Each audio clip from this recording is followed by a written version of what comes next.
Good afternoon. Welcome to this live broadcast.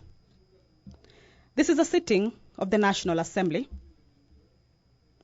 This broadcast is brought to you by the Parliamentary Broadcasting Unit in partnership with the Kenya Broadcasting Corporation. Welcome. My name is Kamchemenza. This afternoon in the National Assembly chambers,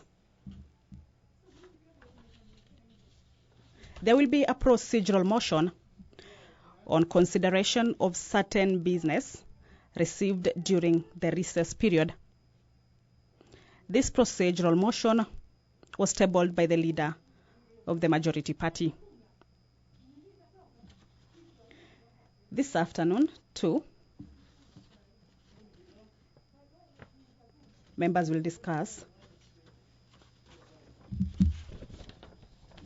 or rather, there'll be a motion on the formulation of parliamentary broadcasting channels. This motion was tabled by the Chairperson Committee on Parliamentary Broadcasting and Library.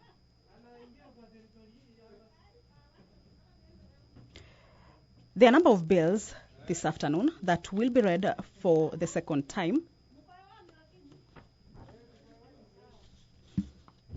The bills include the Public-Private Partnership Bill, National Assembly Bill number 6 of 2021, the National Cohesion and Peace Building Bill, Senate Bill number 35 of 2018, the Kenya National Blood Transfusion Service Bill, National Assembly Bill number 6 of 2020,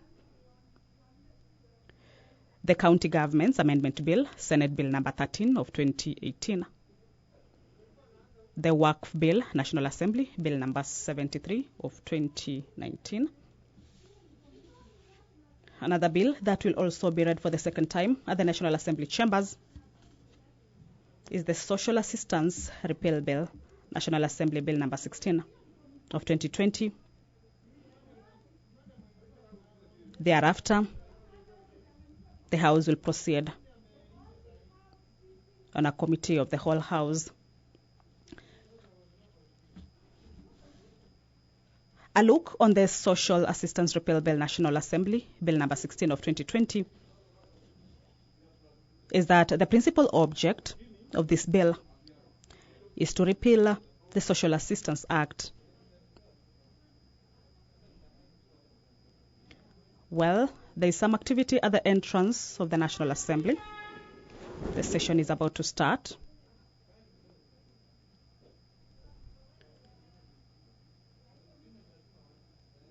Meanwhile,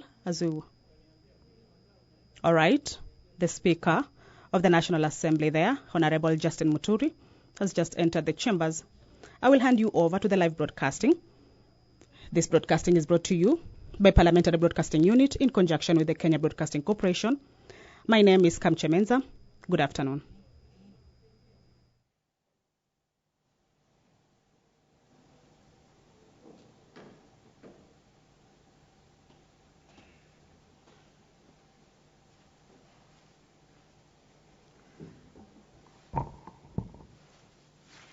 Let us pray. Almighty God, who in your wisdom and goodness have appointed the offices of leaders and parliaments for the welfare of society and the just government of the people, we beseech you to behold with abundant favor us, your servants, whom you've been pleased to call to the performance of important trusts in this republic. Let your blessings descend upon us here assembled, and grant that we treat and consider all matters that shall come under our deliberation in so just and faithful a manner as to promote your honor and glory, and to advance the peace, prosperity, and welfare of our country and of those whose interests we are committed to our church. Amen.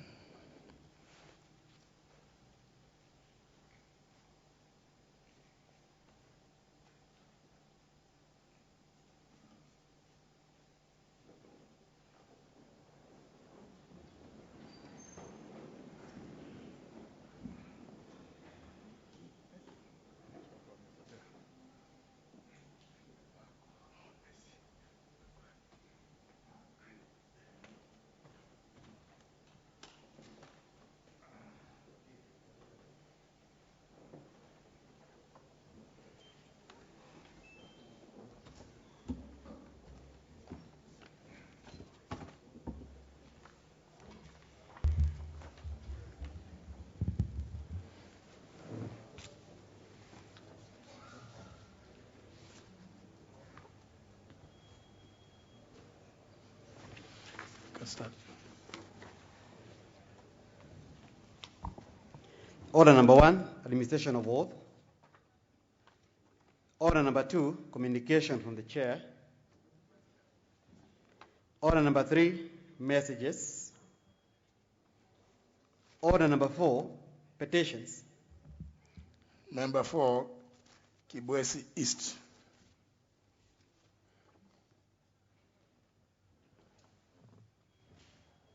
Thank you, Honorable Speaker, for giving me this opportunity to present public petition on behalf of my residents, my voters, Mr. Speaker, and this is petition number 18 of 2021. The petition, Mr. Speaker, is regarding human-wildlife conflict in Kibwezi's constituency. Mr. Speaker, I, the undersigned, on behalf of the residents of Kibwezi's constituency, draw the attention of the House to the following. That the 4th schedule of the Constitution assigns the responsibility of protection of the environment and natural resources to the national government. That residents of Masongaleni, Thange, Mutito Andei, and Ivingoni Zambani wards of Kibwezi's constituency continue to experience increased cases of attacks by elephants and other wild animals, resulting in loss of lives, loss of livestock, and destruction of crops and property, including water tanks and other means of livelihood in these areas. That numerous cases of human-wildlife conflict, as well as the applications for the compensation victims, have been reported to the relevant authorities in vain. Mr. Speaker, that most parts of Kibwezi's constituency include schools bordering Savo East National Park, Savo West National Park, and Kulu Hills National Park remain unfenced, that making it easier for wild animals to stray out into the people's farms and areas of residence. That learning in several schools in Kibwezi's constituency that border the aforementioned parks has been paralyzed, Mr. Speaker, at times for weeks on end due to invasion by wild animals, particularly the elephants. So, Speaker, that the Kenya Wildlife Service, KWS, wardens are evidently overwhelmed by the situation, resulting in delay in responding to distress calls from residents. That efforts by residents of Kibwezi's constituency to resolve the matter, including holding demonstrations against inaction by the Kenya Wildlife Service, have been futile. So, Speaker, number 8, that the matters raised in this petition are not pending in any court of law in Kenya. Now, therefore, your humble petitioners pray that the National Assembly, through the Departmental Committee on Environment and National Resources, intervenes with a view of ensuring that the Kenya Wildlife Service expeditiously compensates victims and affected families for loss of lives, loss of livestock, and destruction of crops and property. Prayer number 2, Mr. Speaker, that it recommends that the Kenya Wildlife Service expeditiously erects an electric fence in all areas in which schools are located in Masongaleni, Mtitiwandei, Thange, and Ivingoni Zambani wards of Kibwezi's constituency, bordering Savo East National Park, Savo West National Park, and the Kulu Hills National Park to mitigate the conflict. Number 3, Mr. Speaker, that engages the Kenya Wildlife Service to ensure that perimeter fences are erected along the unfenced parts of Savo East National Park, Savo West National Park, and Kulu Hills National Park to ward off elephants and other wild animals that stray into human settlements. Number 4, Mr. Speaker, is that it intervenes through the relevant ministry to facilitate the Kenya Wildlife Service to increase the number of posts or camps in the area for efficient surveillance and quick response to distress calls whenever elephants stray into human settlements. And number 5, Mr. Speaker, makes any other recommendation that it deems fit in the circumstances of the petition. Your Speaker, your petitioners will ever pray, presented by Jesse Kambalu, the Member of Parliament for Kibwezi's constituency, on behalf of my voters on the 4th May 2021. I thank you, Mr. Speaker. Thank you. I will allow one Very few limited comments. Member for Yembe Central. Thank you, Mr. Speaker, for according me this opportunity to comment on that petition. Mr. Speaker, such a petition, I think several of them of a similar kind have been tabled in this August House, Mr. Speaker, and we have not been seeing any much results. And more so, Mr. Speaker, human and animal conflict in areas which are bordered these national parks is very perennial, Mr. Speaker. And last time, Mr. Speaker, when we met the KWS staff through my committee, we told them to budget even for some money so that at least they should not wait for the exchequer to give them 100% the amount of money they want so that they can compensate those people who get injured or armed or even killed by these animals. But usually they don't have a budget and they don't give compensation a priority. And it is the high time now they looked into it and they give priority when they are allocating funds to compensate people when they are hurt by or wounded by wild animals. I thank you, Mr. Speaker. Member for Mwea. Thank you, Honorable Speaker. I support the member and actually feel for her if she has to receive complaints from her residents on destruction of wildlife, both live and probably even agricultural products, Mr. Speaker. The issue of animals, Mr. Speaker, while we appreciate what we get from them, and especially on the tourist side, I think the government needs to put in more effort to control and to reduce the human wildlife conflicts, Honorable Speaker. And it's not just the elephants and these other big animals, Honorable Speaker. We have people who are getting, we have conflicts, even from birds, Honorable Speaker. In my place in Mwea, Honorable Speaker, my residents are having to spend hours and hours looking after their farms because of querea birds that come in numbers. Whereas I know it's possible to put the fence, as suggested by the Honorable Member, which I fully support. I think the government also needs to look at a lasting solution on some of the other conflicts, like the birds, which I've just mentioned, Honorable Speaker. In Mwea alone, we lose 250 million every season through the querea birds. This is something that the government should put focus on and sort it out once and for all. If it's a question of benchmarking outside this country to see how they control their birds, they better do so, Honorable Speaker, because I'm told some of these birds come from Ethiopia, and I think I need to be sent there so that we can negotiate with the government of Ethiopia how to contain them, because we are really suffering, Honorable Speaker. I support this particular petition. Thank you, Honorable Speaker. Member for Makueni. Thank you, Mr. Speaker, and I raise to support the petition by the Honorable Jess Kambelu, Member of Parliament for Kibwezi East. Mr. Speaker, these animals are also crossed to Makueni constituency, and similar damage has been occasioned. In fact, on several occasions, people have been killed by elephants and even attacked by lions. Mr. Speaker, and I really support the idea of a fence being put there. But more important, Mr. Speaker, while the committee is considering this petition, the KWS and any other government department in charge of animals must now take this matter seriously, Mr. Speaker. We also have, when it comes to the compensation, there is a part the county government participates. And unfortunately, that has been very slow. So, Mr. Speaker, I really want to support the petition. And more important, we have to refine the manner in which the compensation are being handled. I thank you, Mr. Speaker. Member for Taita Taveta. Asante Bwana Spika, hata mimi kunipatia fursa. Hata mimi nataka kuchukua fursa hii kumshukuru Mheshimiwa Jessica. Na kwa kweli jambo hili la wanyamapori limekuwa kero. Sisi tukiwa pale Taita Taveta pia tuko majirani na mbuga ile ya wanyama ya Tsavo. Na hata pia kule watu wetu vile vile wana changamoto hizo za kuuliwa na wanyama, mashamba kuharibiwa, mifugo kuliwa na wanyama. na ni wakati kweli jambo hili liweze kuchukuliwa na dharura na tupate suluhisho. Masuala haya tumeongelea sana hapa Mheshimiwa Spika, na ni wakati sasa tunataka kuona ya kwamba tumesaidika. Asante kwa kunipa hii fursa na namunga mkono. Member for Wundanyi. Asante Mheshimiwa Spika, nami nataka kuunga mkono maombi yaliyoletwa na wakazi wa Makueni.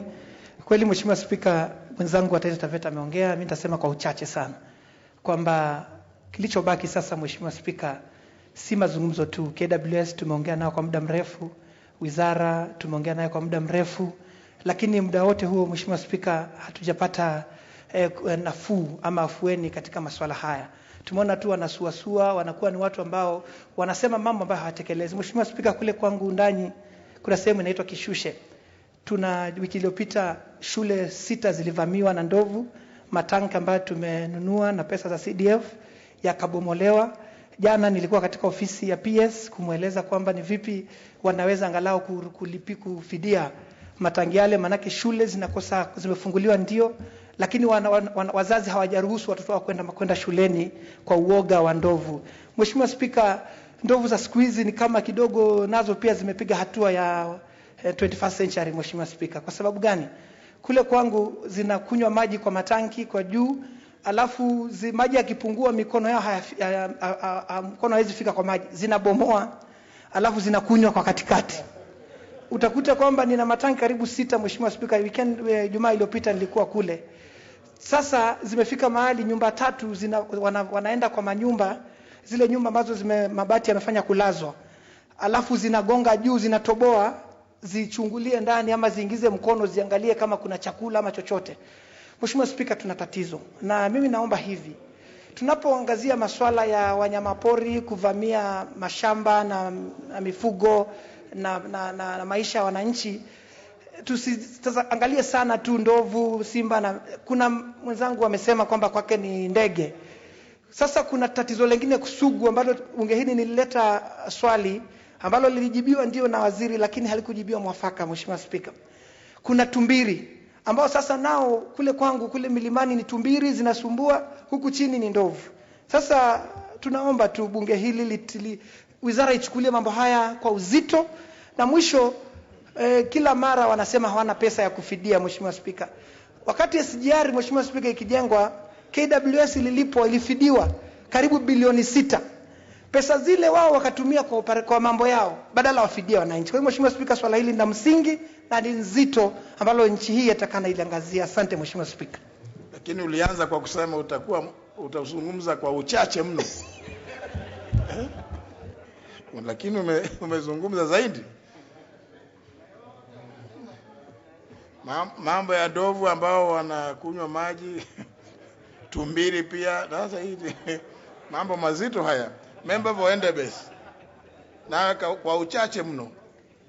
Asante Mheshimiwa Bwana Spika. Bwana Spika, nataka kuunga ile petition imepeanwa na Mheshimiwa Mbalu kwa mambo ya wanyama pori Bwana Spika. Bwana Spika, kule Endebess tuko na Mount Elgon Lodge na National Park. Na hiyo Mount Elgon National Park unakuta kwamba wanyama pori wanakula mahindi na mimea zingine za wakaaji wa kule. Na unapata kwamba pia kuna ile inaitwa ngiri. Ngiri pia inakula hizo mahindi, lakini kufidia inakuwa shida. Kwa hivyo ningependa kamati ya ile inahusika Bwana Spika, wanapopitisha bajeti ya wizara ya wildlife ya wanyamapori, waangalie kwamba kuna item ya kuweza kufidia yale, kwa sababu hii bunge Bwana Spika 2016 mwaka 2016 ilipitisha sheria na katika hiyo sheria kuna fidia ya wewe kuumia kwa mambo ya ndovu ama ndovu kuumiza ama wanyamapori kuumiza chakula ya wananchi. Kwa hivyo ni mzuri waangalia katika hiyo bajeti kwamba wizara iko na budget pesa ambayo inaweza kufidia wakulima na wale wengine wanaumia. Nashukuru Bwana Spika, asante. Member for Community. Thank you, Mr. Speaker. Mr. Speaker, I rise to support this petition. This is not the first time, Mr. Speaker, we're having this petition on the floor of the House. And it is the highest time the relevant committee, Mr. Speaker, should take it seriously. Mr. Speaker, on matters of human-wildlife conflict, it is something that has been there with us. And it's not just only on the parts of coast, Mr. Speaker, as Honorable my friend the MP for Endebess has said, even on the size of Trans Nzoia, Mr. Speaker, we have this KWS taking care, and you find the fence is destroyed. So one way of prevention, Mr. Speaker, at least is to ensure the fence is there before you go into other issues. Because even those people whose products have been destroyed, Mr. Speaker, compensation has been a problem. If they accept a liability, it takes forever. So we are calling upon the relevant committee, Mr. Speaker, to take this matter seriously so that as a lasting solution can be found for once and for all, Mr. Speaker. I thank you. Finally, member for Kajiado South. Thank you, Mr. Speaker. Mr. Speaker, I rise to support this petition from my good neighbor, the member for Kibwezi East. Kajiado South, in particular, borders all the national parks that are mentioned in the petition. And there have been very good, coexistence between this side of Kajiado County and Makueni County. But we are separated by these national parks, Mr. Speaker. And I think what needs to be done, I really support the prayers in the petition, but we need also to understand that wildlife is a national resource, and we earn a lot as a country for our GDP through tourism. But, Mr. Speaker, on one side we have the, agriculturalists. On the other side we have the pastoralists. So these wildlife, they live in these, community land or private land for that matter, because the land in the parks, they do not have the capacity to really carry out or to accommodate all the wild animals, Mr. Speaker. So what KWS should do, or government for that matter, Mr. Speaker, is to look for a way where we cannot live in a symbiotic relationship, whereby we benefit from this wildlife and they also benefit from us, Mr. Speaker. Like, for instance, the issue of the schools. Government need to fence all the schools using even the solar system. They become electric to avoid such destruction of property, Mr. Speaker, as said by honorable members. As much as they do the fencing of the parks, they also need to leave pathways where those in the pastoral areas, Mr. Speaker, can access pasture and also watering points, Mr. Speaker. And also, Mr. Speaker, we have a very good coexistence between Kibwezi and Kajiado, for that matter, even to access the markets like Kambo, Mr. Speaker. And so they need not to fence everywhere so that people from both sides can access either side, Mr. Speaker. The people of Kibwezi, they come to Loitoktok.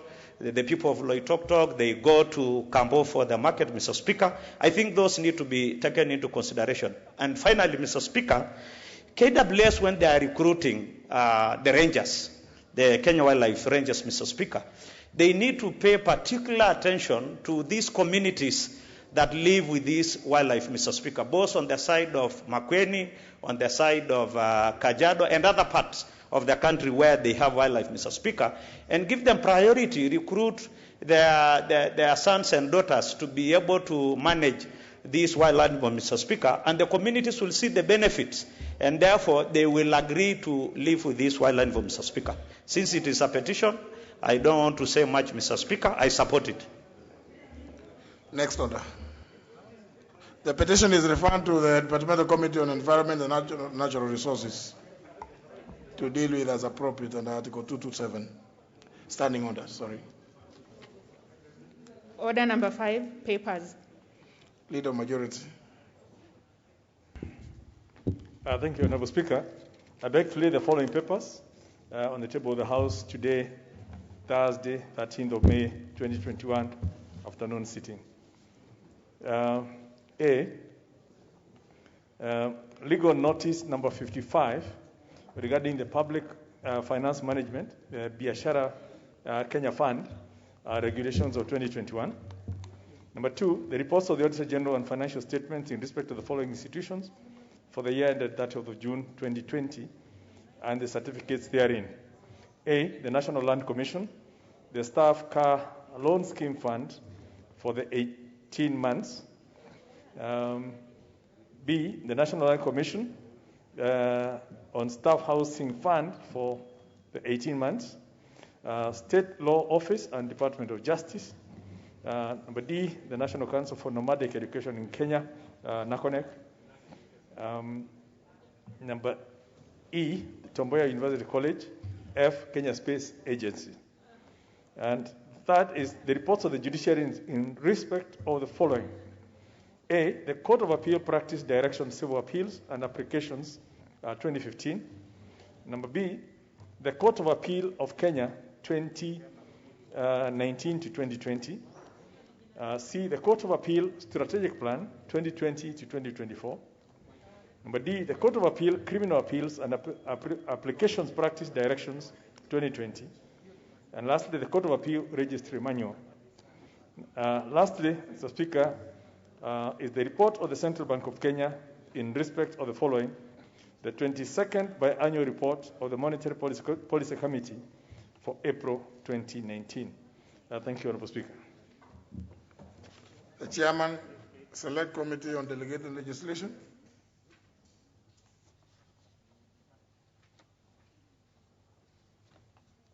Chairman, Delegate Committees on Delegated Legislation. As a member for TRT. Has he ever known what time Parliament starts in the afternoon?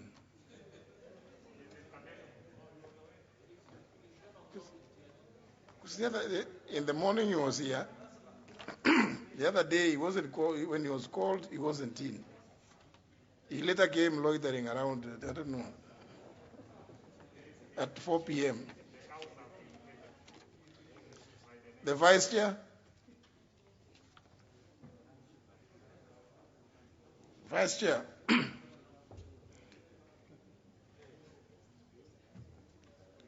There are some reports.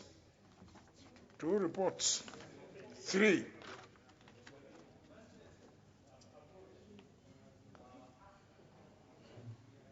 No, let me give him.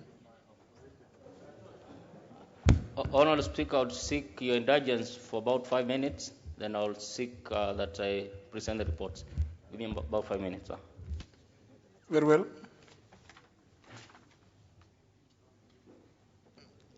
We'll then go to the next order. We'll come back to order number 5. Next order. Order number 6, notices of motion. The chairperson or chairman, Departmental Committee on Environment and Natural Resources, the Honorable Kareke Mbiuki.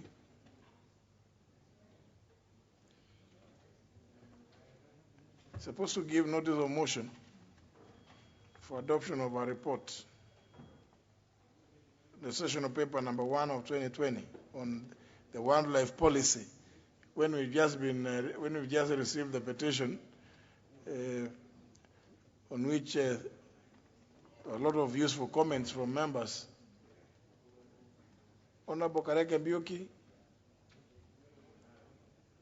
the Vice Chair, who's Honorable Sophia Abdi, the member for Ijara.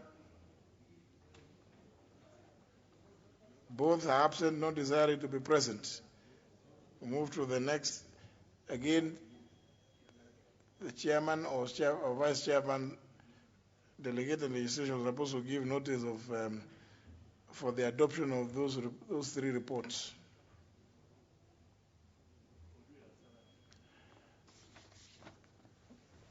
We'll move to the next order. Order number 7, questions and statements. First segment, questions. The first question is by the member for Mumias East, the Honorable Benjamin Jomo Ashieli. Thank you, Honorable Speaker. Pursuant to the provisions of Standing Order number 42A-5, I rise to ask question number 131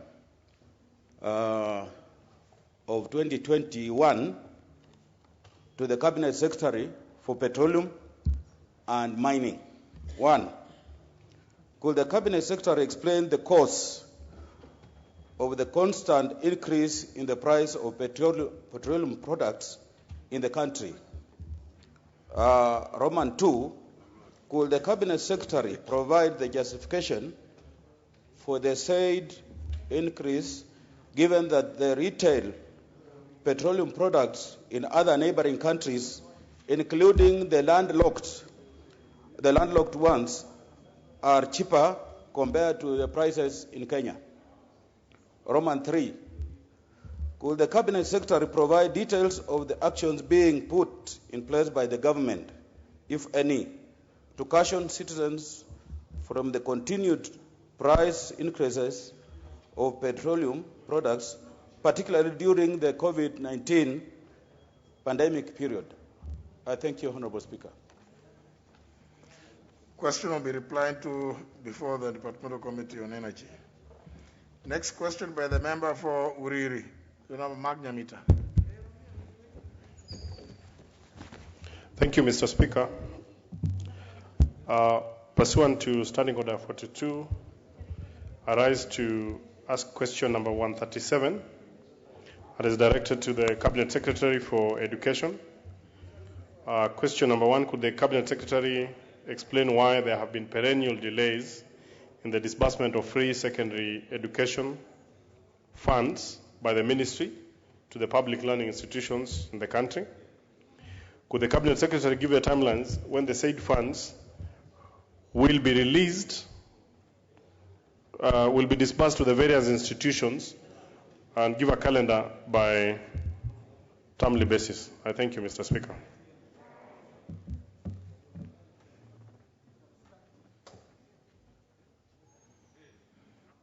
I think you have added something which is not on the question. The one of the counties is not on the question. But nevertheless, the question will be replied to before the Departmental Committee on Education and Research. Next question is by the member for Kitui County, the Honorable Dr. Irene Kasalo. Member did write to request that the question be deferred indefinitely. The request was acceded to. Move the next question by the member for Kwanza, the Honorable Ferdinand Kevin Wanyonyi. Member also did write to request that the question be deferred. Yes, the request is acceded to. The next question is by the member for Funyula, the Honorable Dr. Ojiambo Udo. Thank you, Honorable Speaker. I stand to ask question 168 of 2021, directed to the Judicial Service Commission. 1, could the Commission explain why the judiciary has been operating without a substantive Director of Finance for the past 7 years? 2, could the Commission explain why the process of recruitment for the said position, which began 7 years ago, is yet to be completed? 3, could the Commission also provide an update on the implementation status of all the Commission undertakings regarding the said recruitment, in view of the various concerns of the Departmental Committee on Justice and Legal Affairs Committee, the Budget and Appropriation Committee, and the Public Accounts Committee of the National Assembly regarding immediate filling of the said position? Thank you, Honorable Speaker. The question will be replied to before the Departmental Committee on Justice and Legal Affairs. The last question is by the member for Sirisia, the Honorable Major Retired John Waluke, who has requested that the question be asked on his behalf by the Honorable Kaunya, Oku Kaunya. The Honorable Oku Kaunya, put your intervention.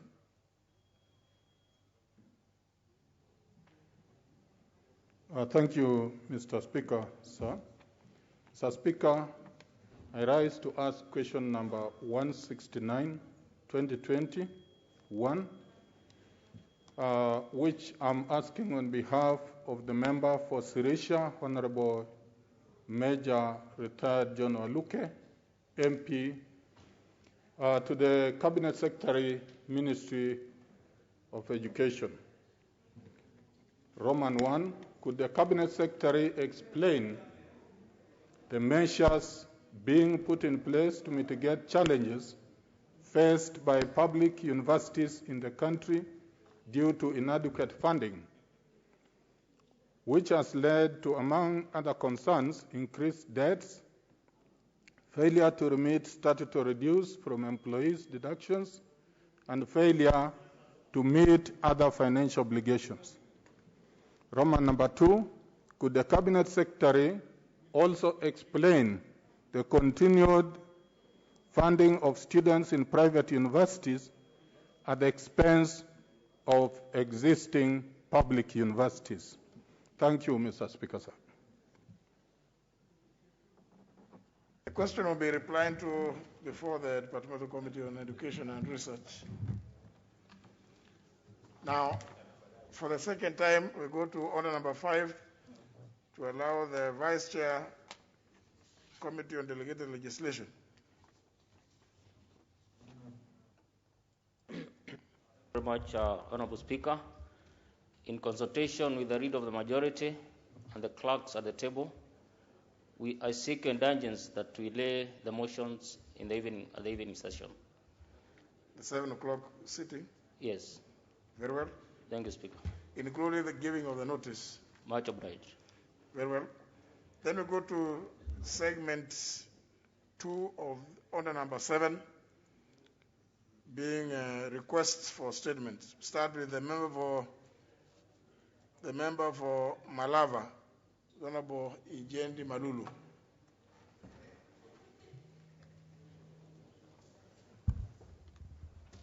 Thank you, Mr. Speaker.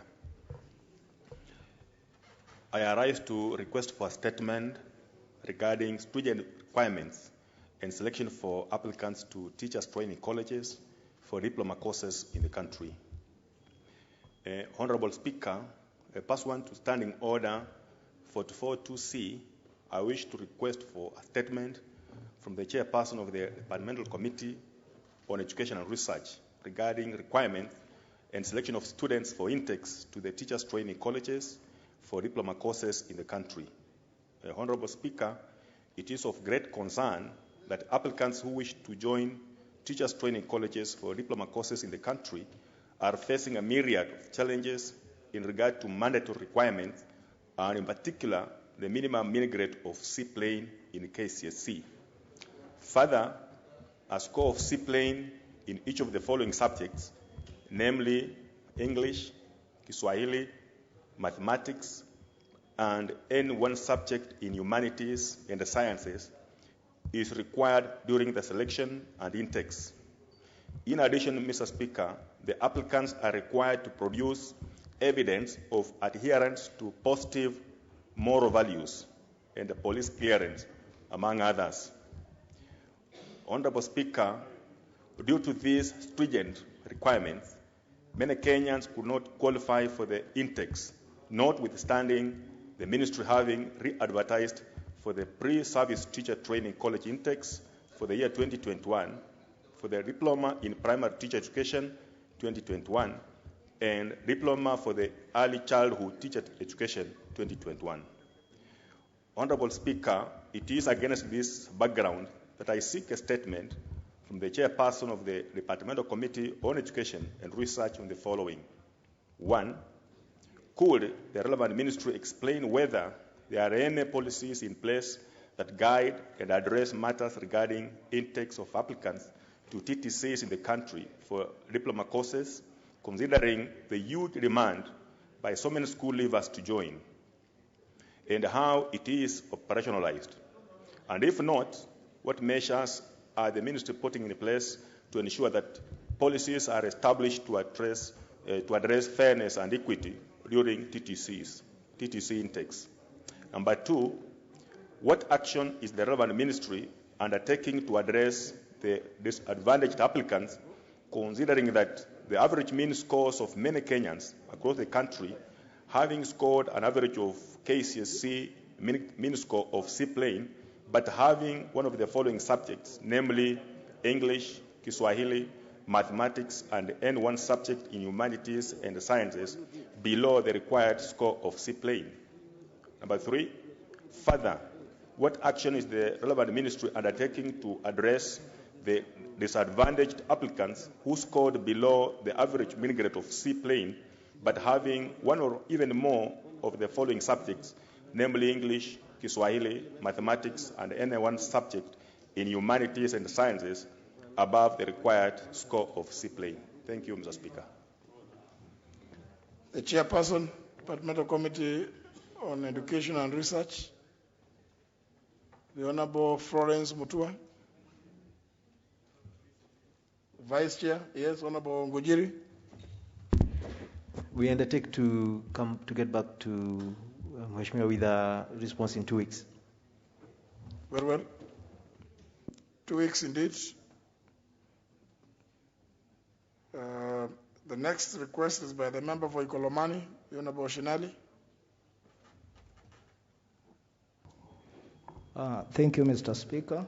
First of all, Speaker, I would like to thank you for allowing me to join my people during voting time. You gave me time and I joined my people in Ikolomani, Mr. Speaker.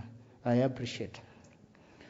Honorable Speaker, pursuant to Standing Order 44-2C, I seek to request for a statement from Chairperson of the Departmental Committee on Environment and Natural Resources regarding 5 miners who lost lives in Bishangala village, Ikolomani constituency. Honorable Speaker, since independence, several mining shafts that were used were left active for exploitation in Liranda corridor in the western region of the country. These mining shafts are mainly found in Lurambe, Shinyalu, Ikolomani, and Wisero constituencies.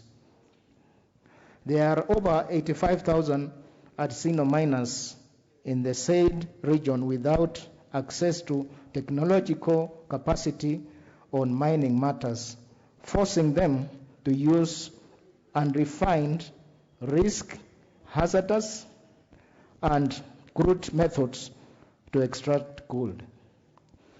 This exposes them to risks and hazards, leading to loss of lives and serious body injuries. Please, Sergeant at Arms, the member here is not properly addressed.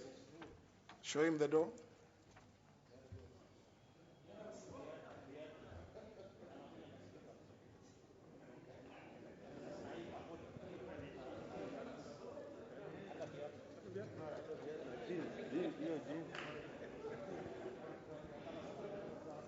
You cannot come here improperly dressed and you still want to seek audience with me. Thank you, Speaker. Proceed. This exposes them to risk and hazards, leading to loss of lives and serious body injuries, as witnessed recently on Thursday, 6th May 2021, where 5 miners lost their lives and nine were seriously injured in Bushangala village, Ikolomani constituency. Honorable Speaker, it is against this background that I seek a statement from the Chairperson of the Departmental Committee on Environment and Natural Resources on the following.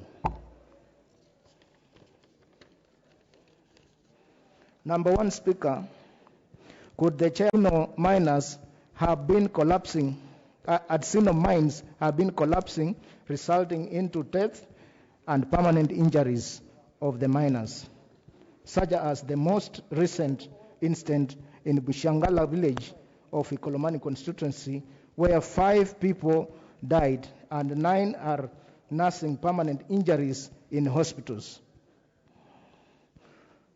Number 2, could Chairperson state the measures the government has put in place to ensure that artisanal miners are equipped with safety kits and necessary skills in mining, such as identification of mining risks and conducting of safety checks to aid their safety?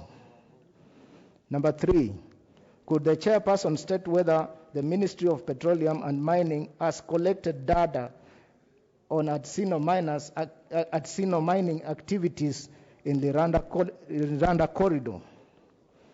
Number 4, as a remedy to unemployment in Kenya, could the chairperson state the measures the government has put in place to ensure access to financing by Adsino miners to aid purchase of safety equipment such as helmets, dust masks, and first aid kits? Lastly, Mr. Speaker, number 5, could the chairperson explain whether the government has deployed inspectors of mines to enforce safety standards such as reduction of misuse of chemicals like mercury and its far-reaching health impacts in the smelting gold? Thank you, Mr. Speaker, sir.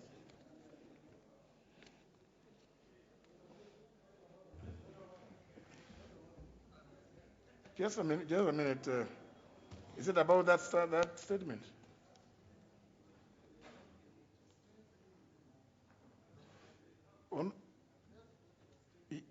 A stranger. Very well, Honorable Mbadi. Who is a stranger? Mr. Speaker, I've tried to figure out who one member of parliament is because I know all our Muslim brothers. But as a member of parliament, there's someone, I don't know whether it's a member of parliament, who is dressed, it's called who? No, honestly, Mr. Speaker, we need to confirm who this member of parliament is, who is dressed in Muslim, and I don't think he's one of our Muslim brothers. The member of parliament sitting behind Honorable Chachuganya. This is Njomo. No, I give up, Mr. Speaker. No, what? But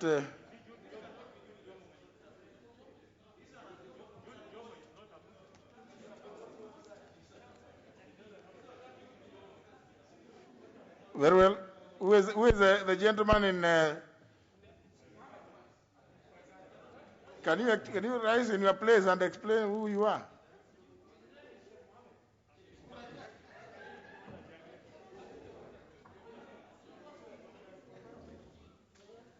May I have the mic? Mr. Speaker, I'm Jude Jomo, the servant of the people of Kiambu. Walk out to go and dress properly. Just walk out. Sergeant at arms, show him the door, go out and dress properly. It doesn't matter whose servant you are.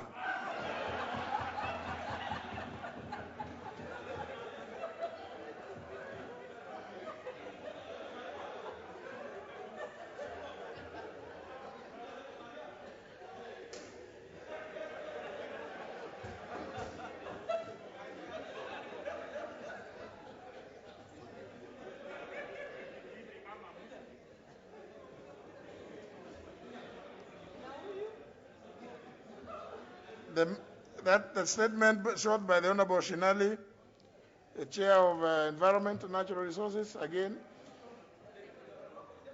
as earlier on noted, is absent.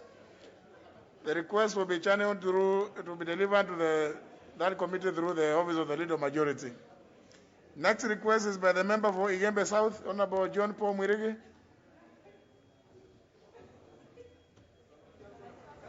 Thank you. Request for statement regarding cautioning of affected of Miraa farmers.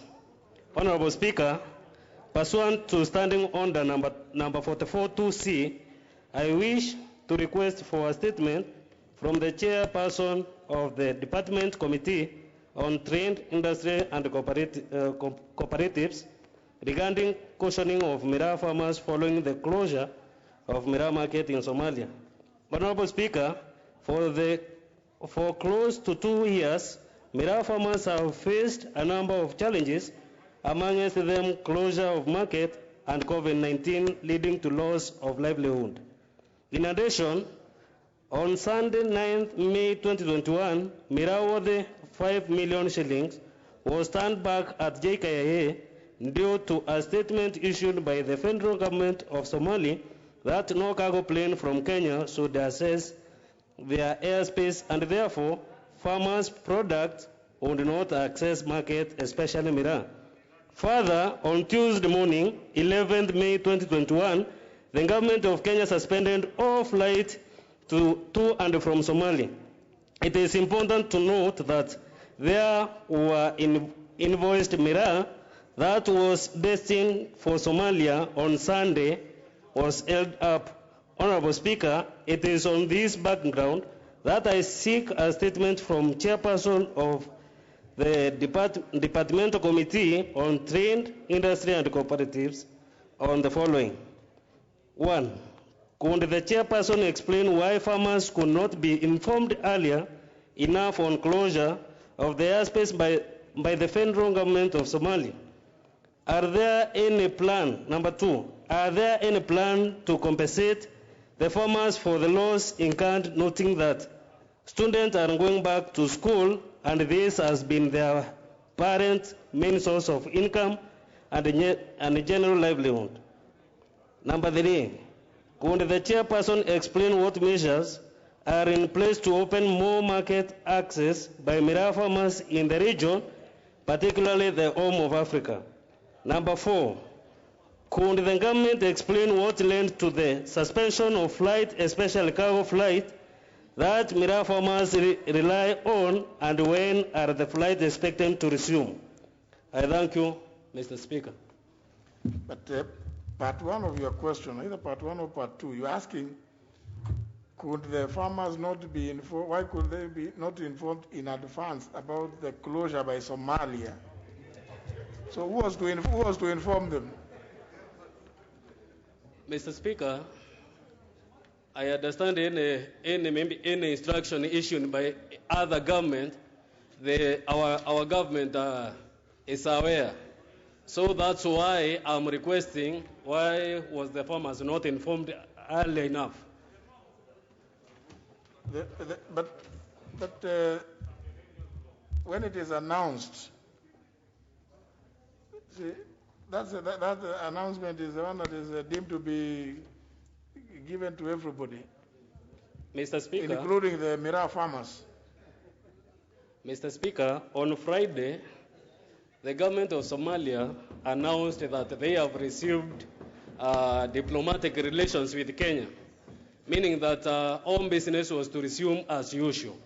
So the farmers on Saturday harvested their crop. But on Sunday, when they transported their crop to market, that is when they made that communication. Sorry to the farmers. Where is the chair of trade? Honorable Adan Haj.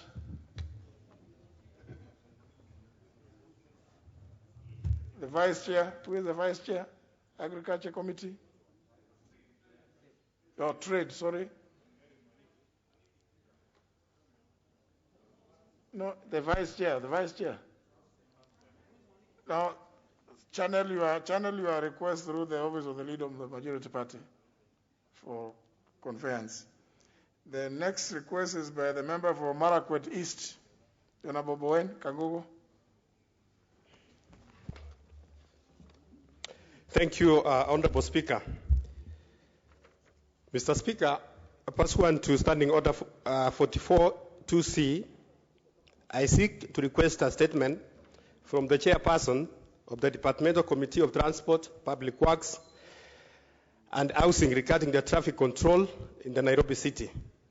Honorable Speaker, we appreciate the construction of the overpass from Lolongo to Westlands.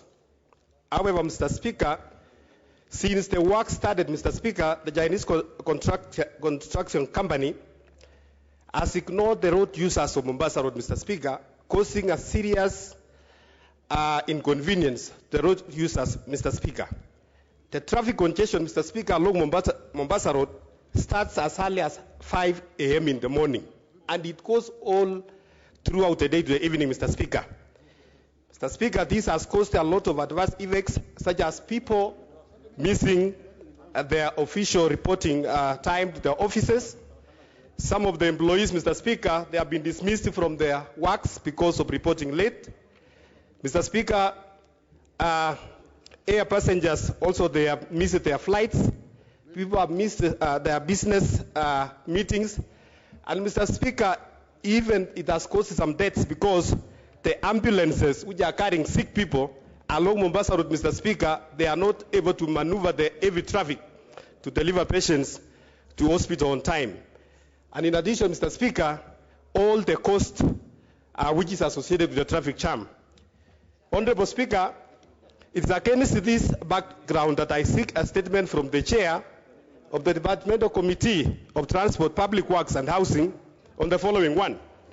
Mr. Speaker, the measures put in place to ensure smooth flow of traffic in the city despite the ongoing construction, and what is the role of the Traffic Police Department in regard to the traffic flow. Number two, Mr. Speaker, when will the contractors provide a safe and alternative access road in order to reduce the traffic, Mr. Speaker, within the said route of Mombasa Road? And number three, Mr. Speaker, what are the plans in place by the contractor to ensure the diversion sections of the road under constructions are repaired to ease flow of traffic? Thank you, Honorable Speaker. Is the Chair of Departmental Committee on Transport in the House to deal with the issue of the traffic jam?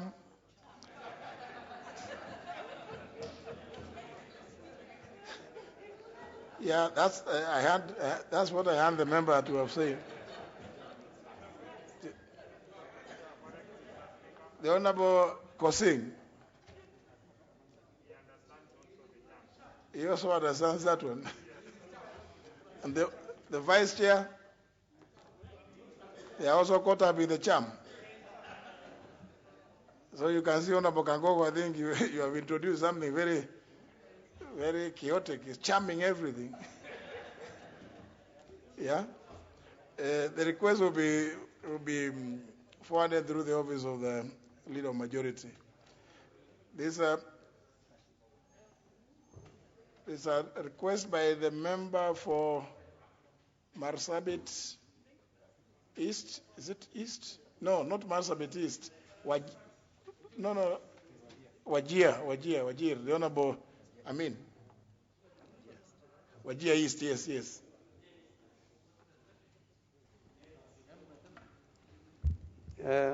Thank you, Honorable Speaker. My request for a statement pursuant to Standing Order 44-2C on Israel's and Palestinian conflicts. Honorable Speaker, yes. Honorable Speaker, pursuant to Standing Order 42C, I wish to request for a statement from the Chairperson of the Departmental Committee on Defense and Foreign Relations regarding the conflict between Israel and Palestinians. Honorable Speaker, on June 2020, Kenya was elected as a non-permanent member of the United Nations Security Council. The Security Council has a primary responsibility under the United Nations Charter for the maintenance of international peace and security, and also to determine when and where UN peace operations will be deployed. Therefore, Kenya has an obligation to broker peace in the conflict-stricken region. Honorable Speaker, deeply concerned of the ongoing Israel-Palestine conflicts, that Israel faces a wide range of social, economic, and security challenges, some of which stem from the decades-long conflict between Israelis and the Palestinians, noting that the city of Jerusalem is the home of all religions and the ongoing conflict deters peaceful coexistence of all communities. Honorable Speaker, it is against this background that I seek a statement from the chairpersons of the Departmental Committee on Defense and Foreign Relations on the following. Measures taken by the government to broker peace in the conflict-stricken region. 1. 2. Request the government to condemn the killing of over 20 persons in the Holy Mosque of Al-Aqsa. I thank you, Honorable Speaker, for Rashid Amin, MP Wajir East constituency. Thank you. The chair defends Honorable Kato.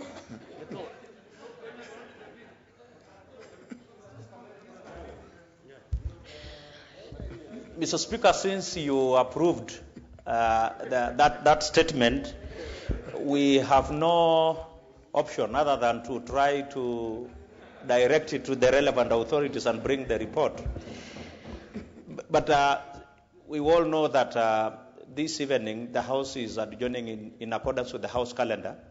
So once it resumes, give us 2 weeks and we see whether we can get satisfactory reply. Yeah.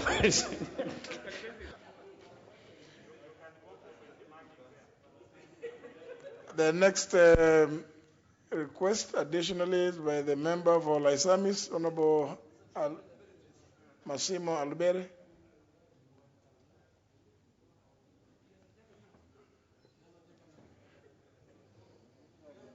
This one.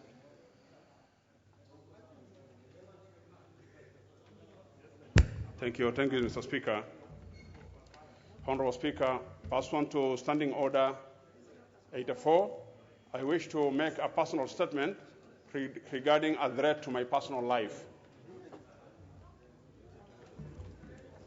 Honorable Speaker, during my normal constituency tour on 21st of April 2021, I got information regarding a murder of 2 innocent young men from the Rendile ethnic community who were mercilessly murdered in cold blood at a place called Midrock in a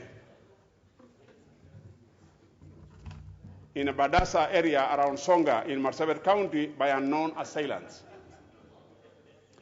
I led my constituents in condemning the killings and appealed to the security apparatus to swiftly apprehend the culprits. However, Mr. Speaker, on April 24, 2021, at around 1600 hours, I noticed that my vehicle and my whereabouts was being trailed by 2 police Land Cruisers of registration number GKB 554J and GKB 283T, all carrying armed police officers dressed in civilian clothes. The vehicles were stationed presumably at 2 residences belonging to Mr. Harabore and Mr. Gargule, which I frequently visit, while the third vehicle, a white pickup of registration number KCG 531M, was patrolling the area. Honorable Speaker, consequently, the 4th Land Cruiser, loaded with cannabis sativa, was parked at the home of one deceased Rendile elder by the name Arigele, and was later driven back to Marsabit by the same people under unexplained circumstances. Surprisingly, Mr. Speaker, the police officers claimed to be looking for a vehicle believed to be carrying cannabis sativa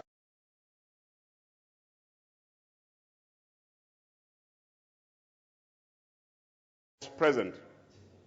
I therefore believe that the whole incident cannot be classified as an isolated remote occurrence, but a well-planned move aimed at socially and politically tarnishing my reputation as a leader by merely associating me with this outlawed illicit business of hard drug trafficking, whose repercussion is hefty and unbearable as per the law, including a move to eliminate me through assassination by some powerful individuals within the county for political gains. Mr. Speaker, it is against this background that I appeal to the Parliamentary Service Commission, Inspector General of Police, and the Independent Police Oversight Authority to guarantee my protection and further implore the local security and intelligence agencies to quickly investigate and apprehend every concerned police officers involved in this ordeal. I thank you, Mr. Honorable Speaker. Thank you. Well, that was a personal statement, understanding under 84. The next segment is responses. Responses to statements, to requests. First, by the chair of the Departmental Committee on Administration and National Security. You have a number of responses. Honorable Mwadi.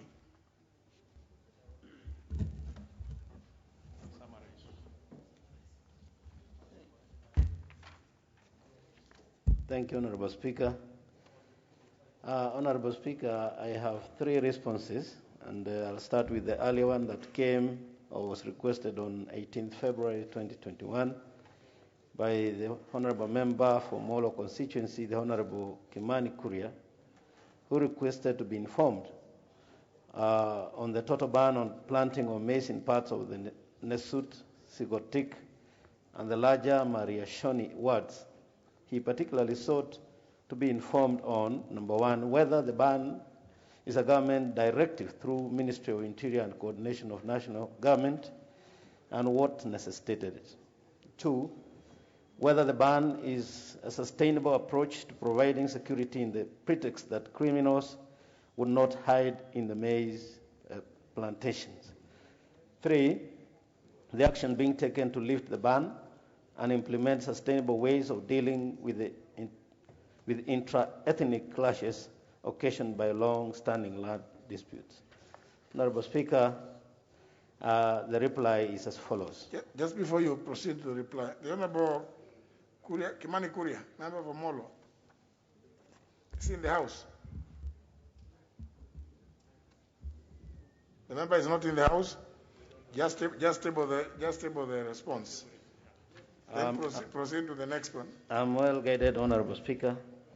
The second one is a request that was placed on the 15th February 2021 by the member for Wajir constituency, Honorable Rashid Amin,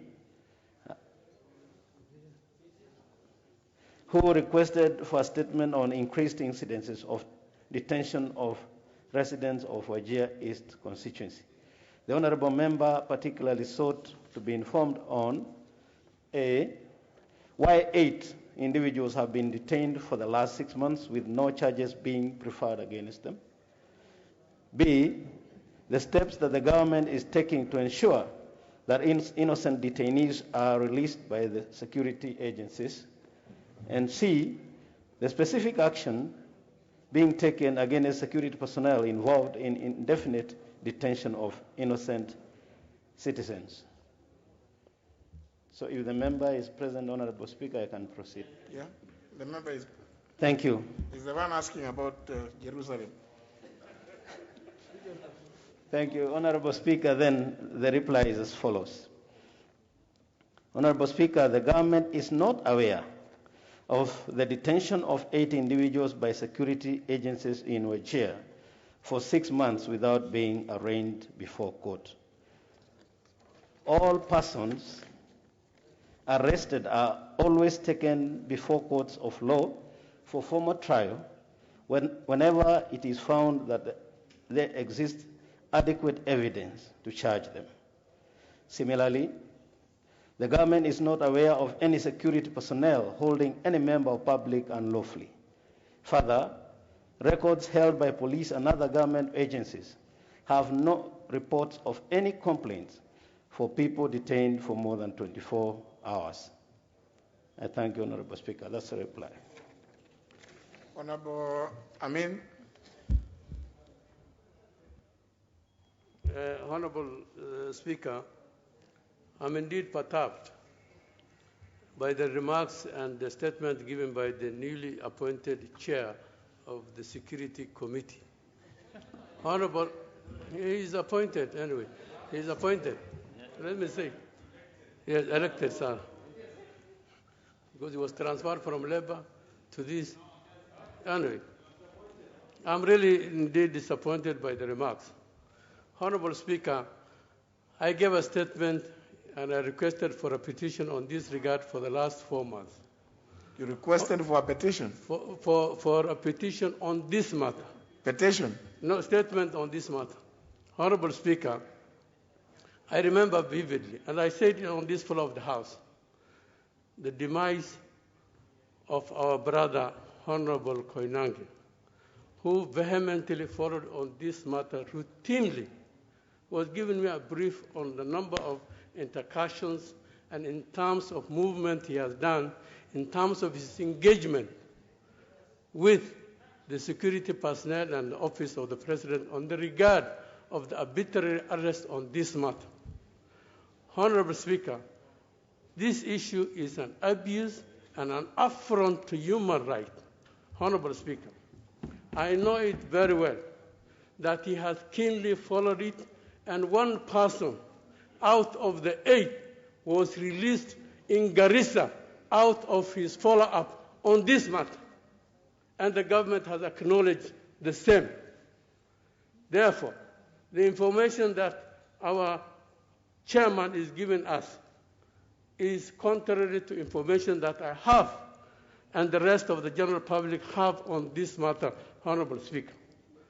And I will request further, Honorable Speaker, through your interventions, that these people are still being held in government institutions, particularly under special arrangements which has been done by security forces, multi-sectoral agencies who are arresting them, detaining them in military camps, in government facilities for a period extensively not allowed by the Constitution of Kenya. Honorable Speaker, I know it very well. Some of them have been held. Honorable Amin. Honorable Speaker, I want your intervention. Just a minute so that you don't, Honorable Amin, because of what you are saying, even if we told the chairman to respond, I'm sure he will not be in a position to. And so that, because what you are saying is it's a matter that affects, is a breach of human rights. Yeah? It's an affront to the Constitution.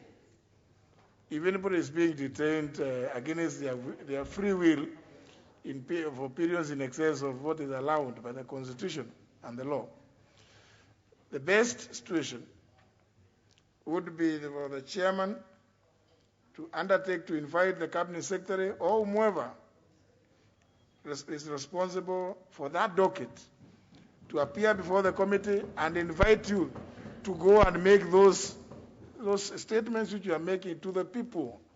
So because those are the people who are likely to now, you are going to engage them because you are saying they are detained in certain government institutions. Maybe you will be able to tell them, so-and-so is detained in this place. The other one is detained in this one. You have said another one was released in Garissa. Now, those people responsible would be in a position to engage you because it's a serious matter. So there's no point of you, because I can see the amount of anger in you. It's, and you have a right. You have a right to feel angry. But the chairman has just read a statement which came from the ministry. This is the inadequacy of this system. You can ask the people who have experience of the former system, even though many of you perhaps now may not differentiate about the advantages of that other system. Because were you the minister, what you are saying, you would have no option. And the speaker would now be in a position to order him to walk out with you and go and produce those people. But now, even if the chairman has just merely read a statement which has been given to him.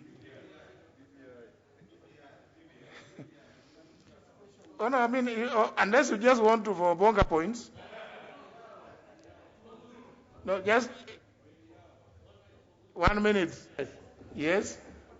Honorable Speaker, I thank you for your wisdom and your intervention on this matter and acknowledging the seriousness under which these circumstances has bedeviled us for quite a long time. Thank you very much for your intervention, and the decision and the direction you have given is convincing enough. Thank you very much. I'm truly grateful. Thank you. Honorable Mwadi, what's the chairman? Yeah, thank you, Honorable Speaker, for the guidance, and I think that's the best way to go. And I was going to really sympathize with the situation because it looks, the way you are explaining, the situation looks quite dire. But again, the direction of having to invite the Cabinet Secretary, Honorable Speaker, to shed more light, and including yourself, Honorable Member, that you will come with the names, because I'm only reading about individuals. And then now you know one of the individual has been released. We don't know who it is. So I think you also come with details so that we're able to engage the CS to the details that will satisfy you. Very well.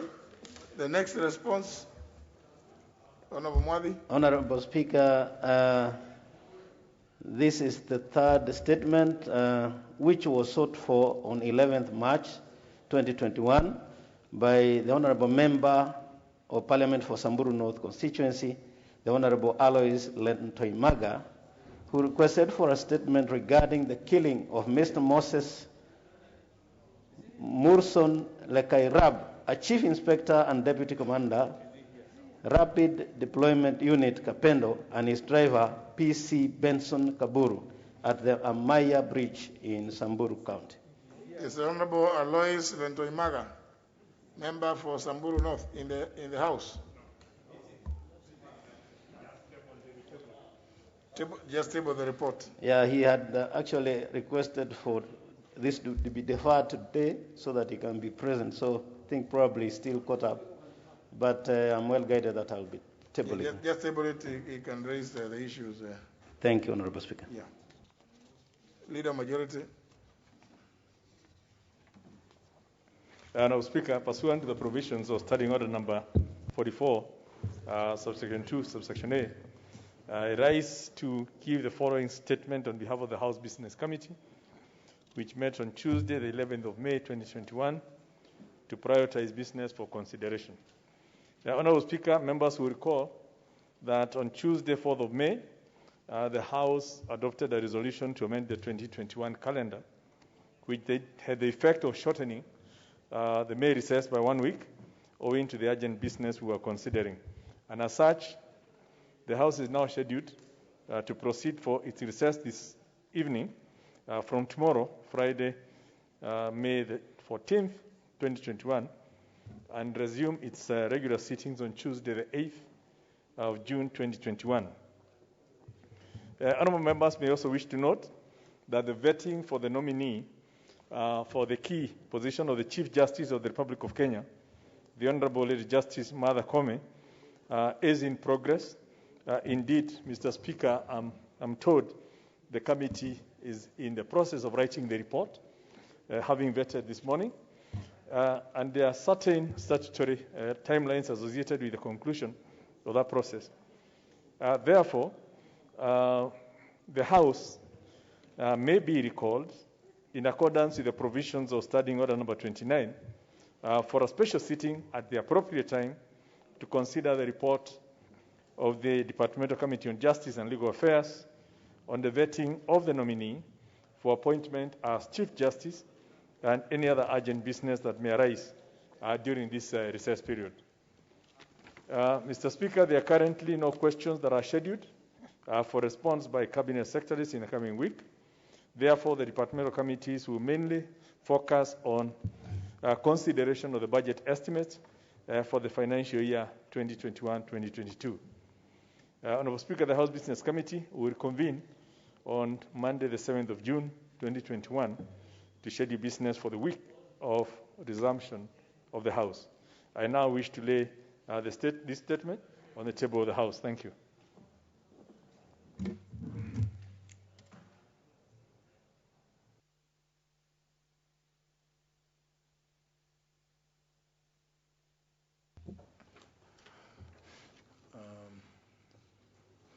Proceed to the next. Before we move to the next one.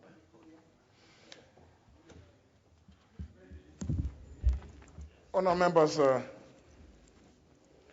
you will recall that on Tuesday, 11th of May 2021, during the afternoon sitting, the member for Kitui Central, the Honourable Dr. Makali Mulu, rose on a point of order pursuant to Standing Order 108, inviting me to name the member for Gatundu South.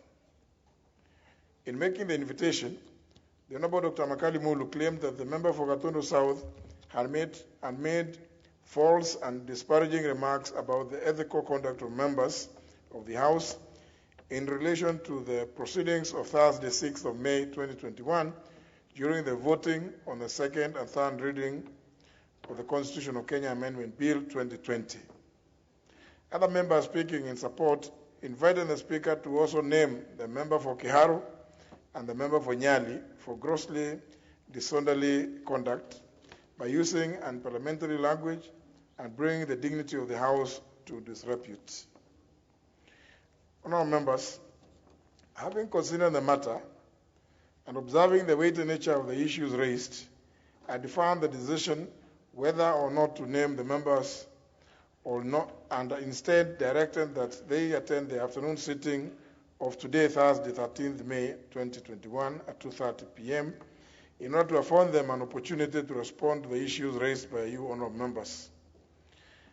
I am informed that the clerk forwarded the handwritten records of the sitting day for their reference. Therefore, I wish to know whether the three members are present, but even as I do so, I wish to announce to the House that the member for Nyali, Honorable Mohammed Ali, did write to me a letter which I received this morning indicating that he would be unavailable at this afternoon sitting on the grounds that today is Eid and that he would be celebrating the same with his family and may not therefore be available in the chamber, and requested for time to appear any other time that the House will be sitting. So I therefore, having noticed that is a matter of, Eid is a religious observation. Therefore, I just need to find out whether the member for Gatundu South is in the House, and the member for Kiharu. Yeah, that's the member for Kiharu, the member for Gatundu South. Now,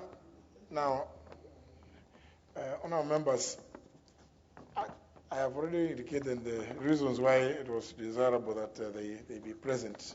And therefore, perhaps without having to require anybody to state the matter afresh, because that would amount to contributing twice, I would request that give a chance to the member for Gatundu South to make his statement. Thank you, Mr. Speaker. The Speaker, indeed, I got a copy of the request that I availed myself, and I also got a copy of the Hansard. I want to thank you for this opportunity in the interest of natural justice for me to have my say on this matter. I do not intend, Mr. Speaker, to tire you with a lengthy discussion on this issue, so I'll be very straight to the point. But first, I'll have two preliminary observations, Mr. Speaker. One, touching on from what I got from the broadcast, is your own remarks when you asked that I explain myself. Mr. Speaker, with all due respect, and I have a lot of respect for you, as a leader of this House, as a leader of this nation, and as someone I've known for a long time, I have nothing but the utmost respect for you.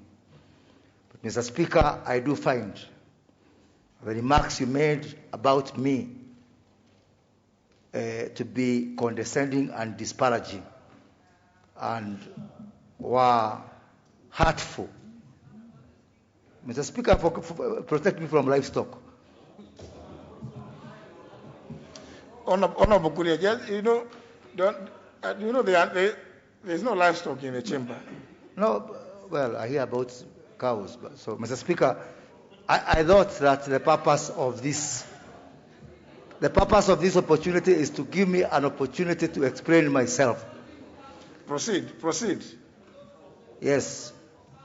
And Mr. Speaker, you really did actually even invite the people of Gatundu South to invoke Article 103 of the Constitution, which I find to be not in good taste, Mr. Speaker. So, Mr. Speaker, I thought that the people of Gatundu South do get an opportunity to vote me in or out every 5 years. They may vote me in, they may vote out. You have this experience, Mr. Speaker, you having been voted out twice. So people do get an opportunity to use the power that they have. And so therefore, Mr. Speaker, I do want to, even as I make my statement, to express my reservation about what I consider to be condescending and disparaging remarks about me from yourself, which I do think, although I want to believe that they were not made in bad faith. Second observation, Mr. Speaker, is that in your own direction on that particular day, you noted that the Honorable Caleb Kositani, on an issue that was raised by the Honorable Christiana Wamalo, made remarks on media out there, on television. But you actually proceeded to ask that I make a statement for remarks made in another media. The social media and the traditional mass media are one and the same.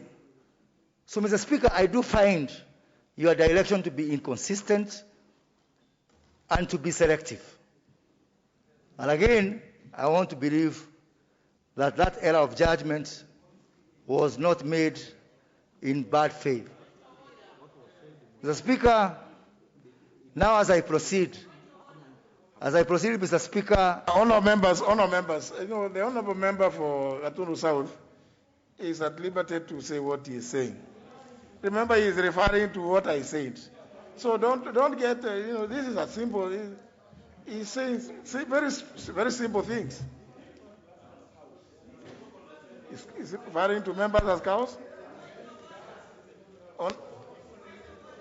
Honorable Gladys Wanga, what is your point of order?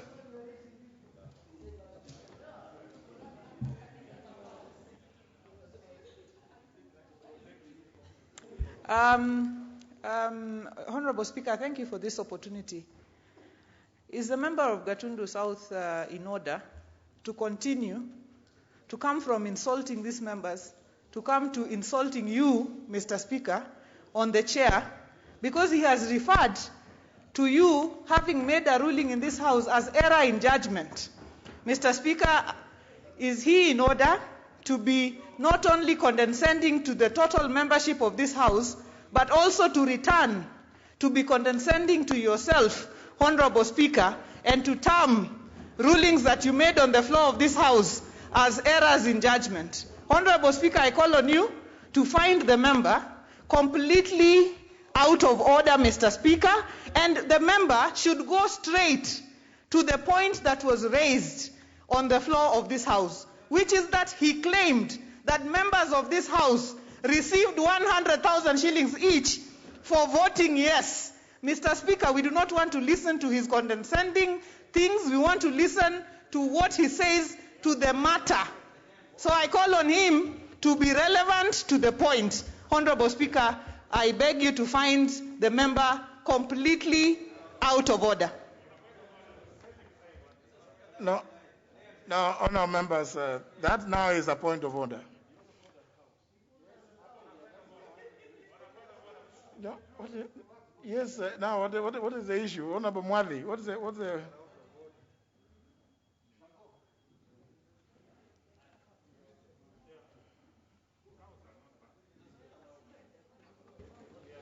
Thank you, Honorable Speaker. And I want to state from the onset that I'm usually very patient. But my patience has went off when I heard the Honorable Member referring to members as cows, unless he was talking about anything else. Because he's asking that you protect him from cows. So, Honorable Speaker, we need to know who are cows. Are they cows out there, or is this referring to us as cows? Is he in order? So on those two, Honorable Kuria, first of all, did you refer to the members as cows?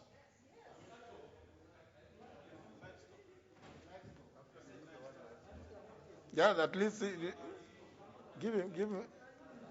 Can you confirm that you refer to members as cows and or livestock? Mr. Speaker, it is on record in this House that some people have referred to themselves as cows. Honorable Moses Kuria, I'm only granting back their request. Honorable Moses Kuria, did you or did you not? Mr. Speaker, no, I did not. Moses Kuria, can we get the answer? Mr. Speaker, members in this House have referred to themselves as cows. Honorable Moses Kuria, I have not asked you that question. Have you referred to members here as cows and or livestock? Mr. Speaker, I withdraw and apologize. What are you withdrawing? What are you withdrawing? Yes, I did refer to the self-declared members as livestock, but I apologize and withdraw, Mr. Speaker. Proceed. Now, Honorable Kuria, you are only to respond to the issues that as I've read out, that which was raised by the Honorable Dr. Makali Mulu, that you alleged in some medium that members had been paid the sum of Kenya shillings 100,000. Mr. Speaker, I will proceed to respond to that particular claim and state that, one, whereas I believe that this House cannot be dragged into things that happen in social media, all the same, in deference to this House and to the seat that you occupy, Mr. Speaker, I do want to state that it is a fact that on numerous occasions, members, including myself, and I think it's a weighty matter, Mr. Speaker. It's a weighty matter that I'm speaking that requires that I be heard in silence. Because if there's any threat to the decorum of this House, it is by these members themselves. If there is any threat to the dignity of this House, to how we will be remembered in history, is the conduct of how we as honorable members conduct ourselves. As people who are supposed to be the conscience of the nation, and me knowing very well, I want to give one example. When we had a parliamentary group for the Jubilee Party, Honorable Moses Kuria, I have no business, as you know, I don't preside over any political party meetings. So, Mr. Speaker, about what you do in Jubilee or any other Jubilee something, Mr. Speaker, I'm not interested. It is about what happened in the chamber. Honorable Moses Kuria, forget about those other stories. I go by your own comments. The subject you are discussing here did not happen in this chamber. So I beg to stop there, Mr. Speaker. So you did not make the allegation? I did not make the allegations in this chamber, Mr. Speaker.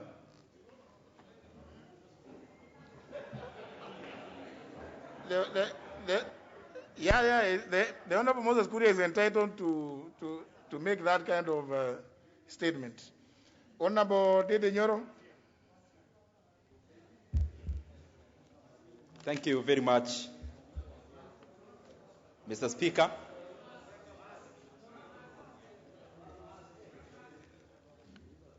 Thank you very much, Mr. Speaker, for this opportunity to respond to the allegations that were made in the last sitting. And Mr. Speaker, I seek your indulgence that I relax my mask because I need to talk freely. And Mr. Speaker, as I rise, Mr. Speaker, please stop making noise, members. Give me time to respond because I also gave you time to accuse me.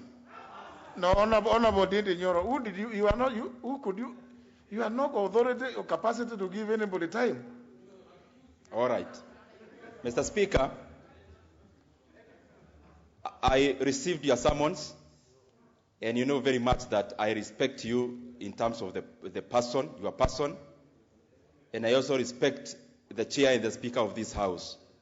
And therefore, Mr. Speaker, I actually suspended a lot of constituency business to come and respond and to show respect to your summons, Mr. Speaker. And therefore, from the onset, I want this House and even the chair to know that I take this House very seriously. I take Mr. Speaker very seriously, and I'm sure I am on record, even saying on the floor of this House, that among the people I look up to, one of them is none other than J.B. Muturi, in terms of experience, in terms of years, and therefore, Mr. Speaker, anything that I could say, and especially referring to the chair, Mr. Speaker, I will not be referring to you as a person. Mr. Speaker, I could term myself as a youthful member of parliament. And Mr. Speaker, like many other young people out there, many of us look for opportunities and actually aspire to come to this August House. And the expectations out there for this House, Mr. Speaker, are enormous. And when I was a bit younger, and I could watch the debates from other prominent members of parliament who have been in this House before, Mr. Speaker, I could see dignified people conducting themselves in a very dignified manner.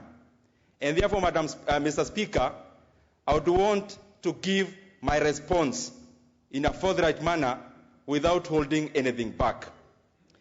Mr. Speaker, for a country to start, and for a nation, and especially a modern nation to start, I believe that there are three prerequisites. Number one is to have a strong state. Mr. Speaker, number two is to have the rule of law. And number three, to have accountability. Now, Honorable Didi Nyoro. Yes. Please. You know, if we were in the usual meetings out there, we can have all the time to listen to this diatribe. But if it's possible, just for members claim that you refer to them as con men, I don't know, things like those. Those are the only things, Honorable Didi Nyoro. If you didn't say it, just like the Honorable Kuri has just said, if you didn't, you didn't. And you can state so that we... Mr. Speaker, I believe this is a very weighty matter. And as I have said... Now you respond. Did you utter those stated ones, or did you not? Mr. Speaker, I don't think, because I've gone through the standing orders, and I don't think anyone has got powers to dictate to me how to respond to these summons. Honorable Didi Nyoro, you will either respond or not. You are not coming here to lecture people on the attributes of democracy, rule of law, and others. You are expected to everybody here is expected to know that. So just Mr. Speaker, forgive me. If you did not make those allegations, Didi Nyoro, I mean, you just say so. Mr. Speaker, forgive me, because this is my way of responding, and I will be very brief indeed. But it is important for me to give a brief background, Mr. Speaker. Did you or did you not? Do what? Utter those allegations, alleged ones. I am saying I am in the process of answering you. Mr. Speaker, if there was a no or a yes answer, then a response would have been written for me to come and read. So I should be given time to respect in the best way. Honorable Didi Nyoro, I will order that you resume your seats. I will not allow you to come here and tell people stories which have no bearing. It is irrelevant, tediously so. Yeah? It is irrelevant. You either Honorable Didi Nyoro, you either said utter those ones or you did not. If you said yes or no and then continue to give the background, people would understand. But now you are giving us stories about what may have been written by Edmund Book. Yeah? So Honorable Didi Nyoro, this is an opportunity for you to, you just tell us what happened. Mr. Speaker, I have gone through the summons and the answered. and the member purported that I actually referred to some people as cowards and traitors and sellouts. And Mr. Speaker, I actually referred to some people in those words. And therefore, I actually did. But Mr. Speaker, I want to give some background. Some people? Yes. Who are those? So not these members? Some could be. Now, Honorable Didi Joro, don't be clever by an inch. Which ones are those? Mr. Speaker, I'm sure I'll be through by now, other than these interjections. No, you can see, Honorable Didi Joro, the number of requests, interventions which are here. Mr. Speaker, I honored your summons, and I came to give my response. Why can't these members give me time to respond to their queries? Honorable Ngojiri Wambogo, what's your point of order?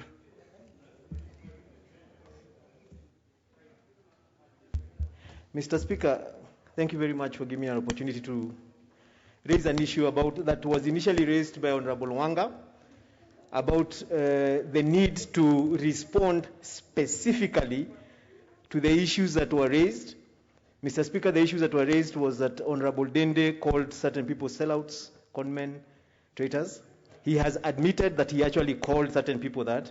He now needs to go on record and tell us who he was referring to, so that we deal with it, because now what he's been doing is lecturing us on issues that have no consequence to this particular affair. So I was under that it is in order for him to continue lecturing us as elected members of parliament on something that he has been challenged, Mr. Speaker. He's not coming here based on something good that he did. He's coming here based on something that he's alleged to have done that is wrong. But he's talking to us as if he's on a point of, I don't know. Mr. Speaker, please just give direction. Thank you.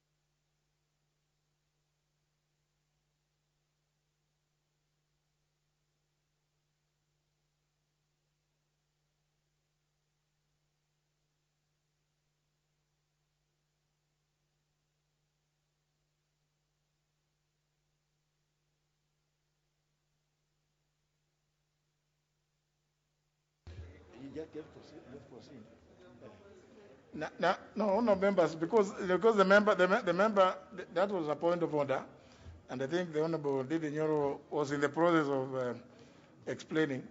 But I think more importantly now, Honorable Didi, since you have admitted in your own words that you did refer to some members as traitors, conmen, and sellouts, perhaps you could go ahead now and tell us who those were, because you are now required to substantiate. Honorable Nyoro. Mr. Speaker, when we came here last Thursday, we were voting on the BBI bill. And Mr. Speaker, there are many parameters on which members considered when they were voting. Number one, there are those like us, and many even who voted for yes or no, who voted through their conscience. Mr. Speaker, there are others that I have evidence who voted through their stomachs. Mr. Speaker, others voted on the basis of intimidation. And others, Mr. Speaker, voted by the direction of... Honorable Nyoro, now you are making things even worse. I thought people were just using their mouths. These are not reptiles. How could they vote using their stomachs? I mean, surely, Honorable Didi, these are not reptiles. How would they vote using their stomachs? Honorable Didi, just substantiate who... Just explain that bit. So that Mr. Speaker, we can be through with this. Mr. Speaker, the people I referred to as cowards and traitors and sellouts are the people who departed from their conscience that day and voted through their stomach, and also those who voted by the direction of their party leaders, Mr. Speaker, and also the others who actually brought fear and voted on the basis of intimidation. Mr. Speaker, as I was saying before I was rudely interrupted, our country rests on three premises. Number one is a strong state. There's a point of order from the member for Ruaraka. You know, Mr. Speaker, when we came to this House to represent our people, and when we joined this National Assembly to lead this country, our estimation and our reputation is at stake. This member has been asked very specific questions. And we are here, you should know that we are here as jurors, because these proceedings are turned a little, because it is a peerage proceedings in which one of us is misbehaving or is accused of unethical conduct. For him to take the stage to address people of Murang'a, and we give him the airtime, is even exacerbating this issue and putting our reputation at risk. I don't think we should give this member what he is looking for.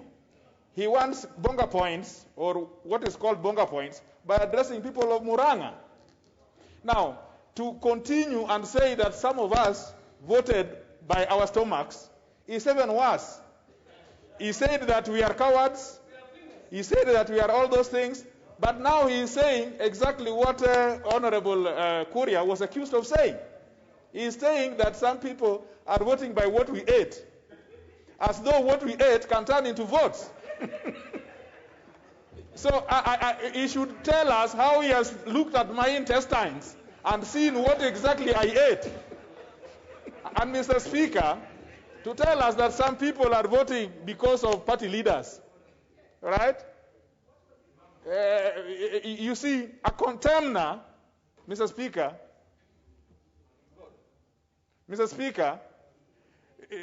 respectfully, a contemner, and you know that you have made these decisions before in your life, you know the position of a contemner. For a contemner to come before us and start even making it worse, abusing everybody, including the speaker who must have partaken of that eating of the stomach. So, Mr. Speaker, these are very serious things. That this, and Mr. Speaker, Mr. Speaker, he is even calling himself youthful when I know that he is beyond 35 years of age. Yeah. So, Mr. Speaker, we have not come here. We have not come here for lectures, and we have not come here for people to abuse us. If he thinks he wants to abuse us, some of us has more English than him to abuse him. He cannot think that he has the command of language, or that Murang'a is any better than Ruaraka. After all, he will pass through Ruaraka as he goes to Murang'a every day. So we cannot accept that. Member for Garissa town must give me time to say what I must say. This is not a small matter to turn into things to do with politics out there. Some of us don't care. So what we care here is our reputation. Our reputation, people think that we are here eating things. Can you show us what are these things we are eating every day that you should... Thank you, Mr. Speaker. Now, honourable members, I wanted us to deal with this issue. About this, whatever is in your stomachs, I think, this thing, Honourable Dende Nyoro, I imagine that actually you've eaten today, or you will eat, unless you're on hunger strike. So please, let's not go that route of food, unless you are using it figuratively.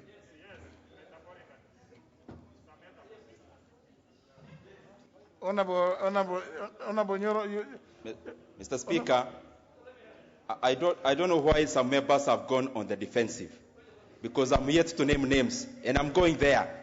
I'll be naming names, so relax, be patient. We are going to know the traitors, separate them from the sycophants and from the sellouts. So please be patient. If the shoe fits, wear it.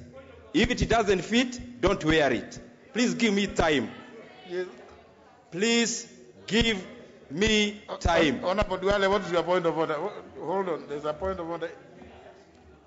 The Speaker, I want you to guide the House. The Speaker, we are turning the plenary into what the Committee on Powers and Privilege should hear under your chairmanship. Speaker, the whole country is watching us, and we cannot conduct that business of a committee of this House which you chair, Powers and Privilege. Because Honorable Nyoro, the route is taking, saying he's going to name names.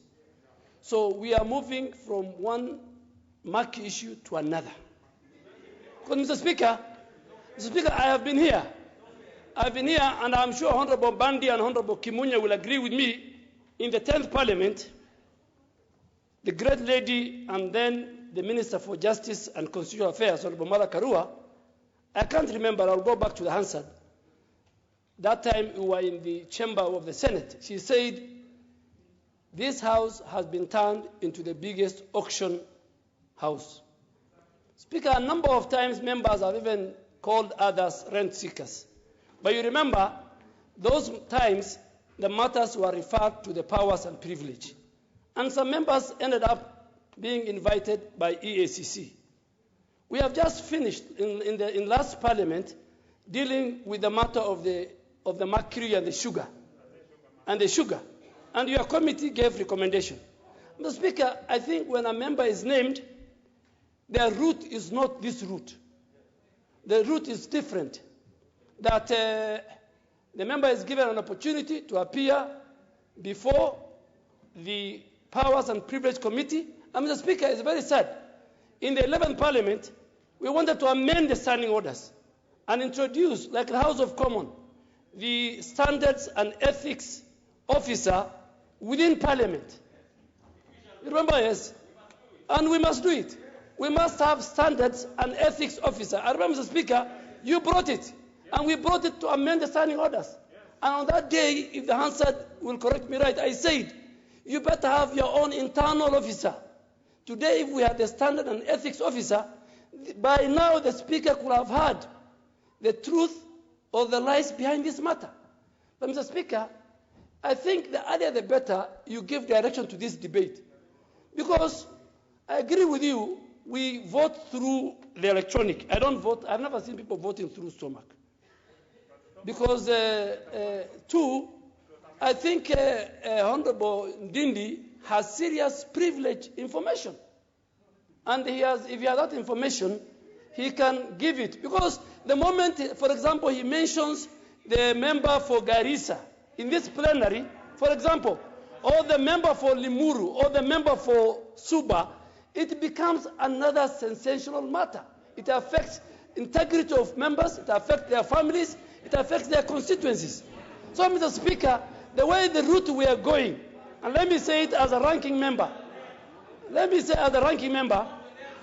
Speaker, I really want to ask you and indulge you that this matter is referred to the Powers and Privilege Committee, and this matter is investigated either by, you can even refer it to the DCI, you can refer to EACC, you can refer to the Powers and Privilege. But Mr. Speaker, I am not very comfortable because naming of a member, and many members have been named before, I never thought it will go to a debate. No, I don't think it will go to debate. And the Speaker, on a very light touch, Mr. Speaker, and with a lot of respect to Honorable Moses Kuria. Moses Kuria has tweeted many bad things about me when I was a leader of majority. He tweeted many bad things about you, Mr. Speaker, in the 11th Parliament. He has even tweeted many about, even I think after this matter happened, he tweeted worse things about the current leader of majority. And you know, there are people who have that freedom of using the social media platform. Some of us, we don't maybe use it. So, Mr. Speaker, give us direction, because if we go this route, and that is my advice as a ranking member, if we go this route, we are making the whole House look bad in the eyes of the people of Kenya. Yeah, Honorable John Bandi. Mr. Speaker, whereas I may be persuaded to agree with Duale, but I want to disagree, Mr. Speaker. Mr. Speaker, Honorable Makani Mulu stood on a specific point of order, Understanding Order 108, and asked you to name the Honorable Member for Gatundu South. And in the process, another member requested also to name the Honorable Ndindi Nyoro. I think is the majority whip.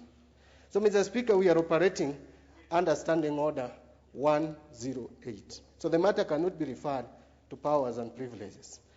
Number two, Mr. Speaker, I have no problem with Ndindi Nyoro naming anybody, including John Mbadi, so long as he has evidence. Our rules are very clear. You name and produce evidence. If you don't, you are forced to withdraw, and the matter rests there. It will not be unanswered. So, Mr. Speaker, nobody should fear being named. Honorable Ndindi Nyoro, if he has evidence, Mr. Speaker, should name. In fact, we should encourage him to name, because, Mr. Speaker, this issue of bribery has become a joke in this country, and it must come to an end. Either you have evidence of bribery and we deal with it, or if you don't, then you should not utter those words, because we all have reputation. By the way, Mr. Speaker, when you mentioned that some members, without specifying who, were bribed, then all of us stand indicted. Until now, you name the members. Finally, Mr. Speaker. But Honorable John Band, even as you do that, yes, the Honorable Moses Kuria is holding a band of notes, Kenyan notes. What is that supposed to be? Speaker. You see now, this is how you trivialize debate. And this is how you have reduced yourselves to the level now.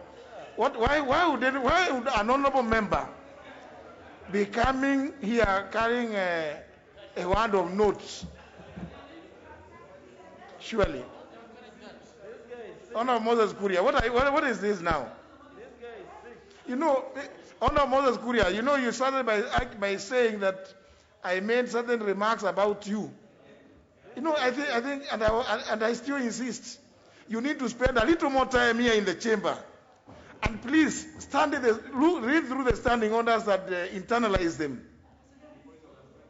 What is this you are doing now? This is not a market in Gatundu. I mean, now you are trying. What are you? And these are the people you are saying you want to. Can I conclude, Mr. Speaker? Conclude, Honorable Bandi. Mr. Speaker, I was just about to conclude, and really, Mr. Speaker, I think all of us, including, Mr. Speaker, there is some loud consultation. Mr. Speaker, sometimes members of parliament make names by being radical, principled, and, Mr. Speaker, standing for the country. But I want, Mr. Speaker, if someone could allow Honorable Ndindi Nyoro to listen a bit. There is a honorable member, I think it's Honorable Meli. Honorable Ashiale is distracting Honorable Ndindi Nyoro. I was just saying that there is nothing wrong with making a name out of being principled, being forthright, etc. But, Mr. Speaker, those individual Kenyans, dead and alive, who have made names in this House, have operated within the rules. In fact, if you follow the Hansard, you'll realize that those fiery politicians of the then years, whenever the Speaker called them to order, they were very obedient and would listen to the Speaker and do what the Speaker wants. There is a tendency, Mr. Speaker, there is a tendency which is gaining root in this House, and it is very dangerous. Mr. Speaker, I have disagreed with a lot of your rulings, Mr. Speaker, previously, but I have respected you, the chair. Any time you called me to order, Mr. Speaker, I get back to order. And Mr. Speaker, honorable members must learn that. And I want to request my friend Ndindi Nyoro that you can make a name, but respect the House. Respect the August House. Respect the Speaker. If we don't respect the Speaker, if we don't fail to respect the Chair, there will be no order in this House. And that would be the end of August House. Mr. Speaker, I want to just request that we operate under Standing Order 108. And Mr. Speaker, but finally, Mr. Speaker, on the issue of Moses Kuria, the tweet was released when he was in the chamber. And if we can confirm that, Mr. Speaker, then he should be named. Thank you, Mr. Speaker. Now, honourable members, I think I want to give direction as to how we are going to conclude this matter. Honourable Ndindi Nyoro, you have admitted that you refer to some people as traitors, cowards, conmen, and the rest. That is correct. But you are saying you are on your way to naming.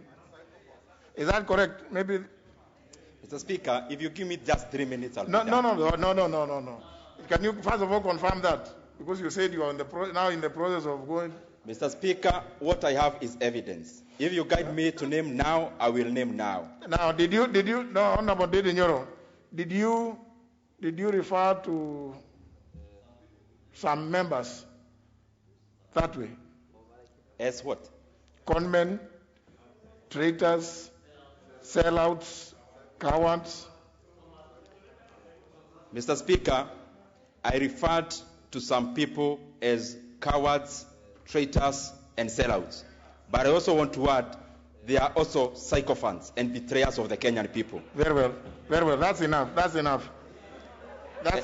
And Mr. Speaker. That's enough. You may resume your seat.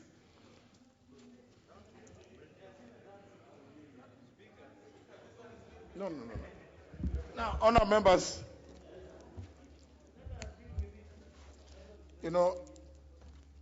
as you all know, in fact, you just reviewed the Parliamentary Powers and Privileges Act in 2016, 2017. So it must be very fresh in your mind. You're also aware that I have expressed my own reservations about some of the provisions, especially the processes contained in that act, especially with regard to the fact that any proceedings must be reported to here in the House. And like any other business, be voted on. Not on the basis of evidence received by the committee, which is supposed to be a specialized committee, but on the basis of the usual standards in any House of Parliament, which is debate and politics. Yeah? I have actually expressed the desire that that act should be amended so that the Speaker should not be the chairman of that committee. Because it doesn't look very tidy that you'll go, as the Honorable Dwele indicated, sit not in plenary here, in some room, get evidence, some of it in great detail. And many of us would appreciate how you analyze on the basis of facts, the law, and evidence. And you make some finding.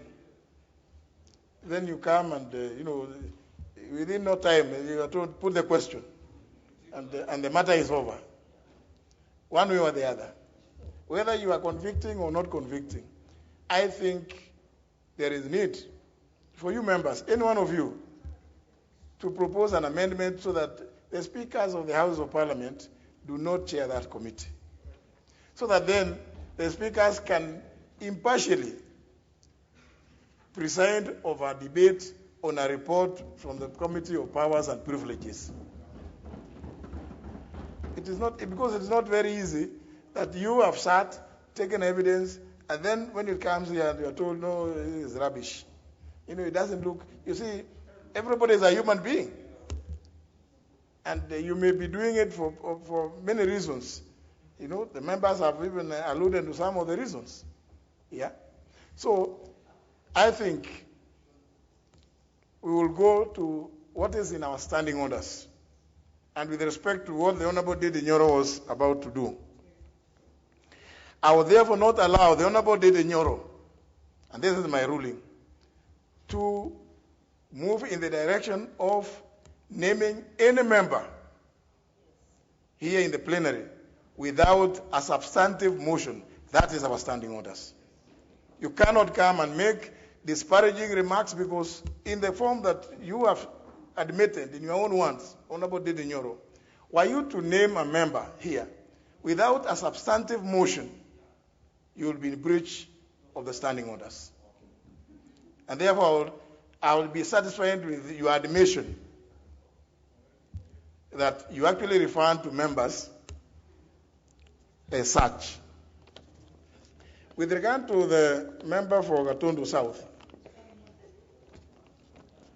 who I have known also for a long time, it is good for me to also to say this, because he also said, he claimed to have known me for some time. He knows I am incapable of getting intimidated or even getting annoyed by any remarks. He is at liberty to make whatever remarks. In fact, he has made several remarks about me, including one that after he saw me presiding at a church function somewhere in Uriri constituency, where the Honorable John Bandi was present, the Honorable Moses Kuria went ahead to claim that I had been fed with some fish, and that therefore, that's why I had said that the report of the Building Bridges Initiative cannot come here, which is still a fact. It could not come here except in the manner that it was, through a bill. And that's exactly what those who are present, the Honorable Mark Nyamita, the Honorable John Bandi, and others, the member for, what do you call the member for Kuria East? Kitayama, yes, the Honorable Kitayama. All of them would have told the Honorable Kuria that's what we were discussing. But the Honorable Moses Kuria is at liberty, as he did that time, to claim that the Honorable John Bandi, who left the function even earlier to go to another one, that he fed me with some, I don't know, some species of fish, I don't know which one. The Honorable Moses Kuria knows best which one. But of course, these are all, I take them to be the things that entertain the Honorable Moses Kuria in his free time. Because I know during his free time, he is a very active member. And I cannot take it. It is not the kind of thing that in any way can make me hold anything against the honor of Moses Kuria, because I don't know what species of fish he himself prefers. Maybe some species of chicken or some other stuff. But the honor of Kuria is at liberty to hold views about himself, about me, about any other person. But the only thing that we request of all of us is, please, let us have respect for one another. Anything that disparages any one of us here, disparages the entire House and the entire institution of Parliament. So why would you want to call yourself a member of Parliament and you still want to destroy that same Parliament? Because any small bad thing you say out there, it will be the shame that is visited on that particular member is visited on all of us. So my plea to all of us is, please, let us have respect for one another. Even if you think somebody came here, howsoever, as long as that member is in this house, he remains one of your colleagues and an honorable member, deserving of your respect just as much as he or she would be expected to respect you. So, honorable members, I think, for me, I am convinced that the two honorable members, and particularly the member for Kiharu, has conducted himself in a manner that is not in keeping with the dignity of the House and hereby invoke the provisions of Standing Order 108 and name you Mr. Dindi Nyoro and reprimand you for your conduct. Honorable Dindi Nyoro, you see, the honorable members, this is for this reason that I have been saying that it is important for us to spend some little bit of time here so that we get to know our rules.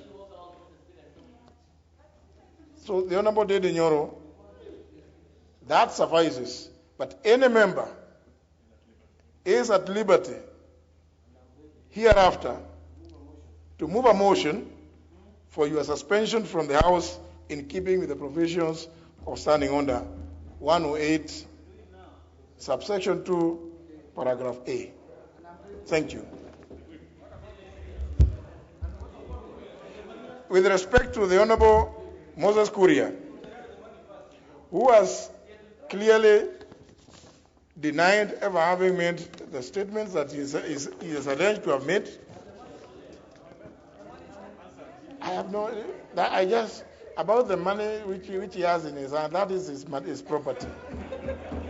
Where he takes it, how he uses it is his business. I will not direct one of Moses Kuria. No, he can donate it to a charity in Kamukunji. Because the Honorable Moses Kuria has clearly denied ever having made the statement that the Honorable Makali alleged he made, and I also, having not heard or seen it here, I decree that there is no further proceedings with regard to the Honorable Moses Kuria. I thank you, Honour Members. But, Honour Members, as I've said before, the issue of ethics and morality are sometimes matters of personal conscience, particularly for those of us in leadership positions. And in this regard, if there's any iota of truth,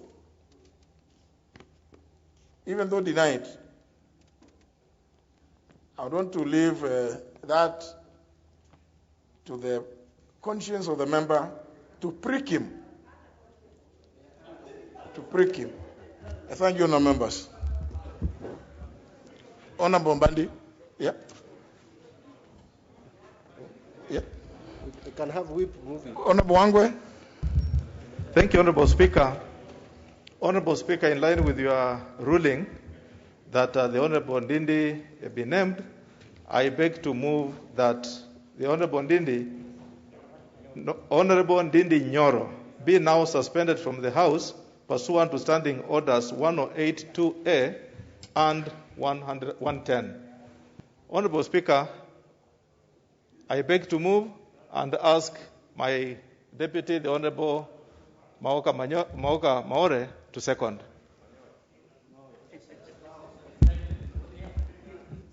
Mr. Speaker, I beg to second that Honorable Dindi Nyoro, MP for Kiharu, be named, be suspended in according to Standing Order 108. And, Mr. Speaker, I want to qualify by saying that at the moment we were voting, it was very easy to be excited and angry with what was happening, depending on the party you are. And that can be explained as a spur of the moment. But, Mr. Speaker, to come here and actually emphasize and threaten or even imagine that there is any explainable reason for those words is unacceptable to this House, and there is a reason why we call this room, it is different from any room that is out there. It is the presence of the August House. When you want to use one word, you call it the hallowed presence. It is not meant for juveniles. It is not meant for delinquents. It is not meant for the drunks. It is not meant for all the other adjectives that we can use.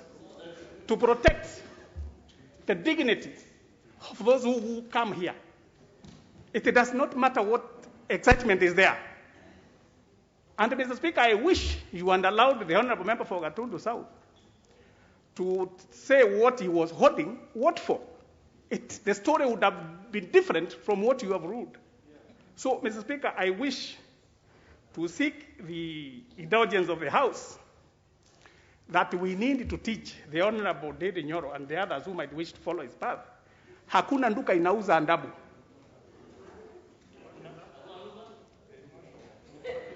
Hakuna nduka inauza andabu. It is taught. Mr. Speaker, I wish to second the motion.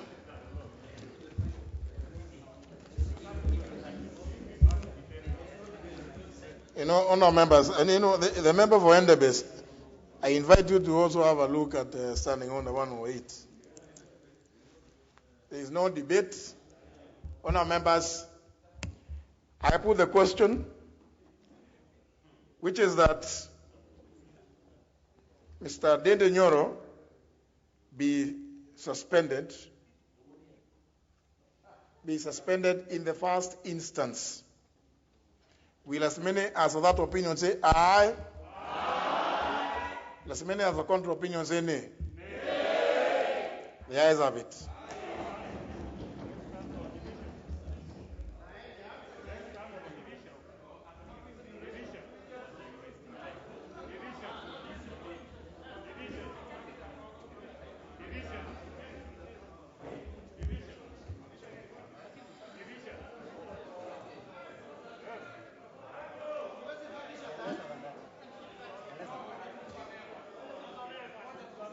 Sorry, honour members, you don't have the threshold. You don't have the threshold to claim for a division. It therefore means that the motion is carried. Honour members. Now even that, that behavior, honour members, is not good. Honour members.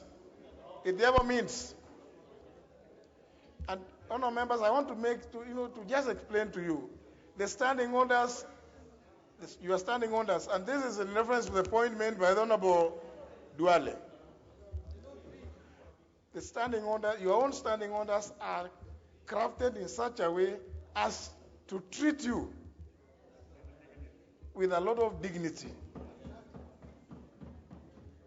It's for that reason that understanding Order 110, now that the motion has been carried, the Honorable Dede Nyoro can only be and will only be suspended from the precincts of Parliament, including his office, for the period of 4 days. You must follow your own standing orders. For the period of 4 days, including today. These are your standing orders, and they are done that because you are supposed to be treated with dignity. But the recess period is obviously not counted. So, the Honorable Dede Nyoro, please make your way out of the House and out of the precincts of Parliament for the start of 4 days.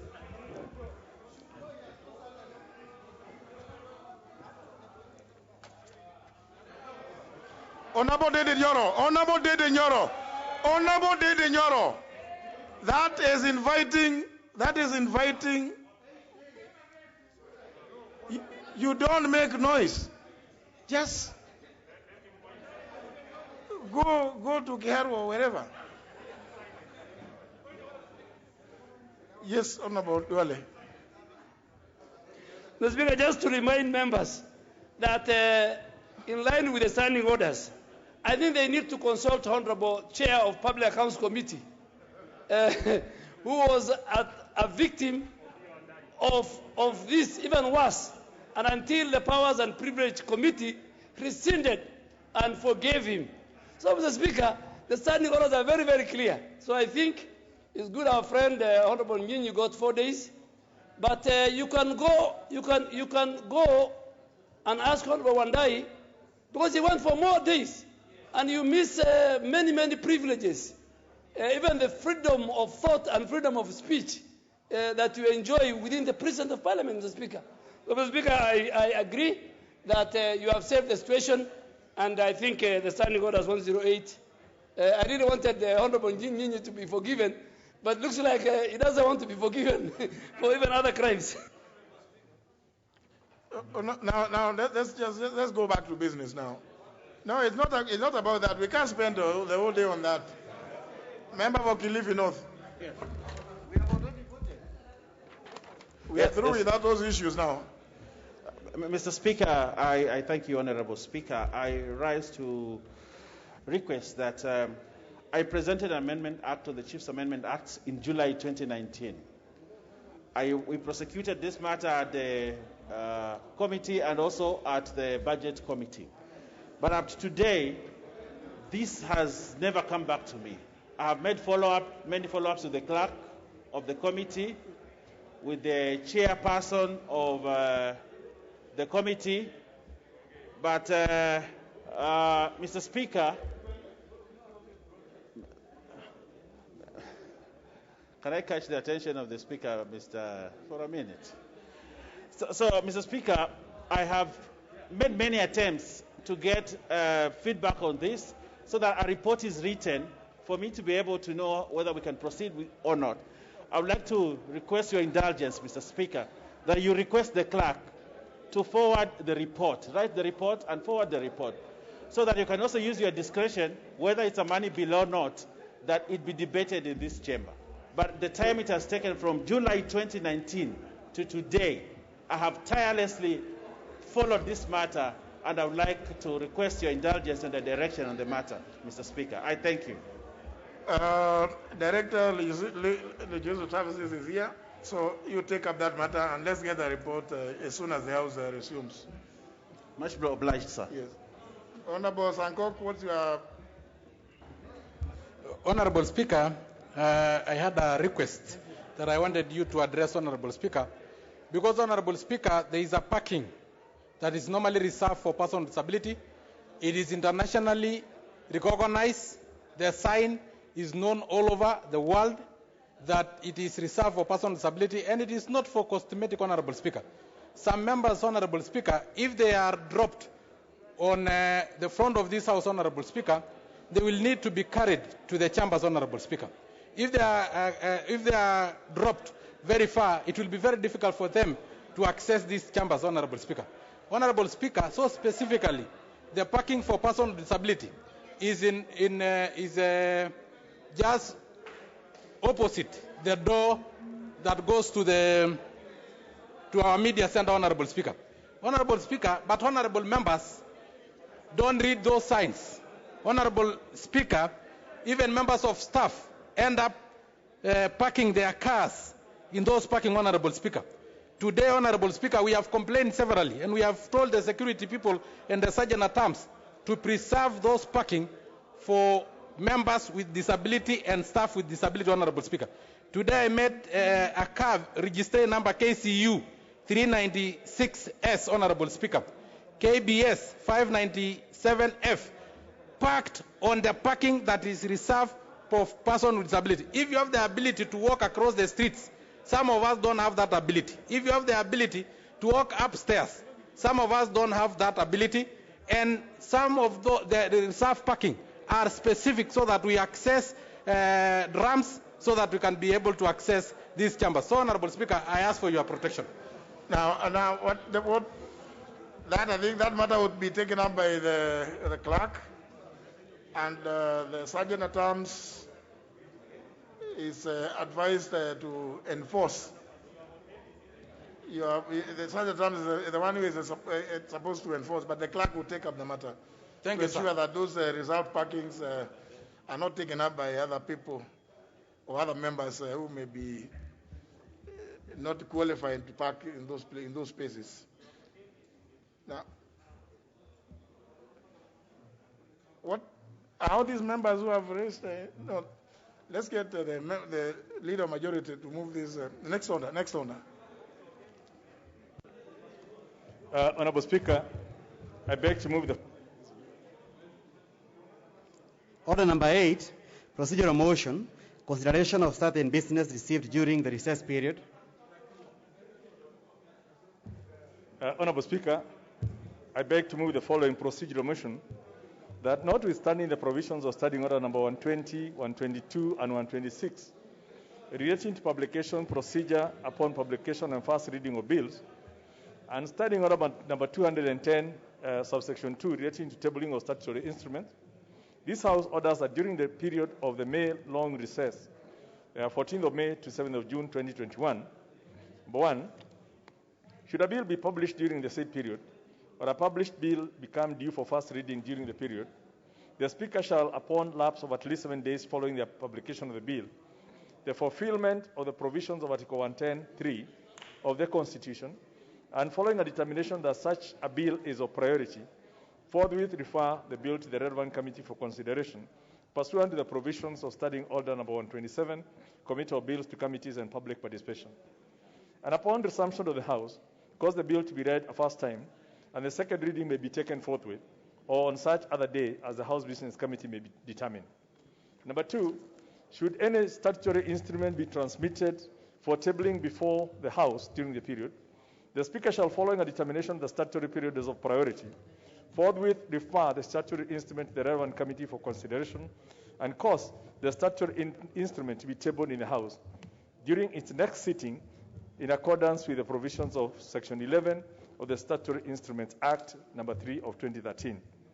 Number 3, should any paper be transmitted for tabling before the House during the period, the Speaker shall, following a determination that the paper is of priority, forthwith refer the paper to the relevant committee for consideration and cause the paper to be tabled in the House during its next sitting. And lastly, number 4, upon submission of the report of the relevant committee on the vetting of a nominee for appointments as the Chief Justice of the Republic of Kenya, as envisaged under Article 166, subsection 1 of the Constitution, the Speaker shall, upon approval of the report, forthwith cause the report to be circulated to all members in electronic form ahead of any special sittings of the House convened pursuant to the provisions of Standing Order number 29 to consider the said business so as to accord members time to apprise themselves on the contents of the report. Mr. Speaker, this is a procedural motion. We do it every time we are going on recess, and basically it's to ensure ourselves against delays in the processing of business that come before the House when we are away, to ensure that bills, notices, and all that can be channeled to the committee so the committees can look at it, and by the time we come back, we report. So it's something we do every time we go on break, and I seek members' support for this so that as we go home today, over the next 3 weeks, committees can continue considering, in addition to the budgetary matters, can also continue proceed with consideration of any agenda matters that will be referred to them without necessarily having to come for plenary before they get to them. Mr. Speaker, the straightforward matter, I beg to move and ask the Leader of Minority Party, John Buddy, to second. Honorable Buddy. Mr. Speaker, in seconding, I just want to say the following. Number 1, we have timelines for the approval of the nominee for the Chief Justice office. And Mr. Speaker, we are likely to have a special sitting. But now when the report is ready from the committee, instead of waiting to have a sitting to have the report tabled, what is being suggested here is that the report could be circulated to members well in advance of the special sitting to discuss and debate this matter. Secondly, Mr. Speaker, there are possibility of some bills being published, and those bills really don't have to wait for the House to reconvene for the bills to proceed to the committees. Mr. Speaker, with those few remarks, I second.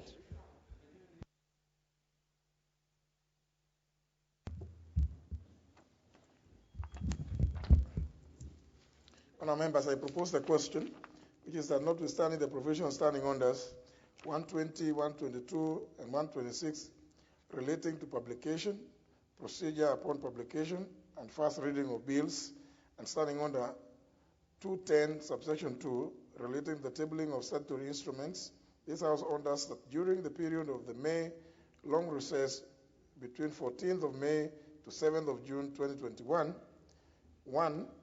Should a bill be published during the same period, or a published bill becomes due for first reading during the period, the Speaker shall, upon lapse of at least 7 days following the publication of the bill, the fulfillment of the provisions of Article 110, Clause 3 of the Constitution, and following a determination that such bill is a priority, forthwith refer the bill to the relevant committee for consideration pursuant to the provision of Standing Order 127, and upon resumption of the House, cause the bill to be read a first time, and the second reading may be taken forthwith or on such other day as the House Business Committee may determine.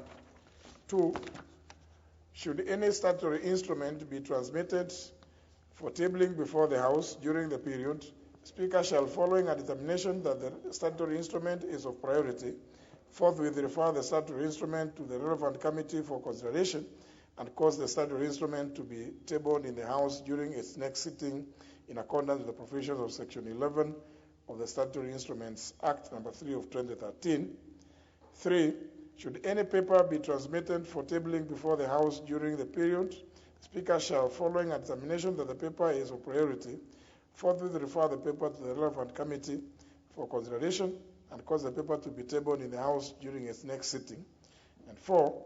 Upon the submission of the report of the relevant committee on the vetting of a nominee for appointment as the Chief Justice of the Republic of Kenya as envisaged under Article 166, Clause 1 of the Constitution, the Speaker shall, upon approval of the report, forthwith cause the report to be circulated to all members in electronic form ahead of any special sittings of the House convened pursuant to the provision Standing Order 29 to consider the same business, so as to accord members time to apprise themselves on the contents of the reports. I put the question, which is that, notwithstanding the provisions of Standing Orders 120, 122, and 126, and Standing Order 210, Subsection 2, this House orders that during the period of the May long recess between 14th of May to 7th of June 2021, the business as listed as Order Number 8 shall be carried in the manner proposed. Will as many as that opinion say aye? Aye. As many of the contrary opinions say no. The ayes have it. Honourable members, but I hope, honourable members, we appreciate that what the Honourable John Bandi did say, especially with regard to the item number 4. It will be circulated electronically so that members do not then, if they are called, don't come and say that it has just been tabled. That clarification made by the Honourable John Bandi is important. Next order. Order number 9, motion. Formulation of parliamentary broadcasting channels. Second reading. Question to be put. Honourable members, Member Wakiumo, you just walked in and you are not able to sit. Honourable members, I put the question that this House adopts the report of the Select Committee on Parliamentary Broadcasting and Library on the formulation of parliamentary broadcasting channels laid on the table of the House on Thursday, December 3rd, 2020. Will as many as that opinion say aye? Aye. As many as contrary opinion say nay? The ayes have it.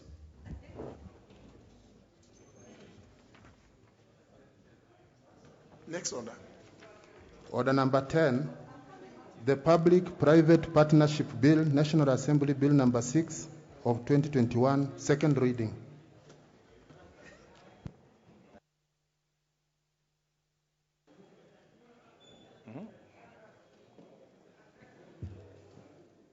Honourable Speaker, I beg to move that the Public-Private Partnerships Bill, National Assembly Bill number 6 of 2021, be read a second time. Honourable Speaker, This bill went through the first reading on 25th of March 2021 and was thereafter committed to the Departmental Committee on Finance and National Planning pursuant to Standing Order number 127.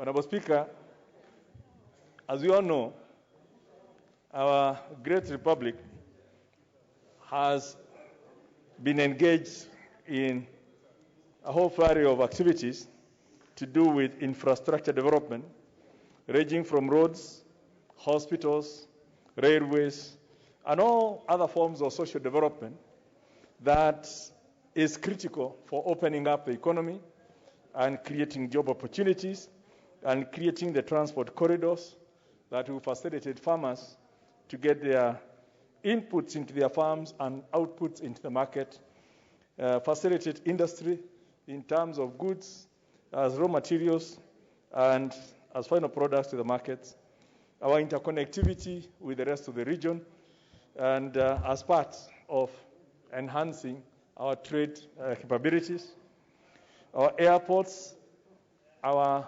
ports, and all this infrastructure development, we can see them. They are all over, including the electrification programs and all that.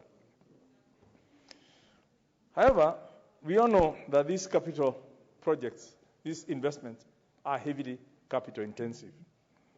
And we also know our limitations in terms of our revenue streams, be they in terms of taxation. Kenyans are also constantly talking of, we don't want any more taxation, we don't want to burden our future generations, including, and I believe that is well within Kenyans people to view. So when you now look at the dwindling resources, unless we become slightly more innovative in terms of our financing mechanism for development projects, we are unlikely to achieve our development objectives. Now, one of the most innovative ways of financing development projects has been the private-public partnerships, where a public project is then partnered with the private sector and with each deriving a certain benefit. So the private sector will put in their money, will put in their design, will put in their expertise, and then run the projects over a predetermined period of time, collecting all the revenues, which will obviously have to be agreed upon. And at the end of that process, then hand over the project to the public sector. Basically, releasing the money that the public sector would have used to commit to that project to do other projects that are perhaps more urgent. For example, right now, the choice is between, do we do roads or do we do COVID mitigation? Do we do roads or do we pay for education? We are paying upwards of 27% of our budget for education only. If that 27%, which is because there's a constitutional commitment that all basic education is compulsory and free. We had to provide water in sufficient quantities. We had to provide for our socially, people who are not quite endowed. And this all takes money away into recurrent expenditure. And you find all this debate, and we keep talking about it, and John Buddy keeps reminding us that perhaps we're even borrowing to finance recurrent expenditure. But what choice do we have? When we have to do all these things because they are constitutional obligation under the 2010 Constitution. Before 2010, before 2013, we did not have to finance education beyond primary school. Now we have to do it up to O-level. We have to do TVETs. We have to do capitation in universities, including private universities. Now, all these are obligations that have come that need to be factored into the budget. And hence, it takes away money that would otherwise go to development projects. So PPPs then come in, that's the public-private partnerships, then provide this window for private capital to fund public projects, especially the ones with a long-term quantifiable benefit. to both parties. Now, the intent of this bill, I mean, this is not a new initiative. It's been there from 2012. It was first captured within the Public-Private Partnerships Act of 2013, and which has become antiquated and requires some modification in line of some of the hindrances, the lessons that have been learned over the last 10 years, 8 years, when it has been in operation.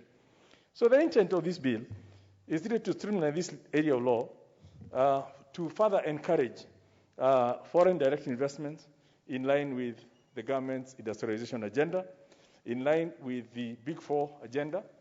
We have the housing projects, the 500,000 housing units that need to be done.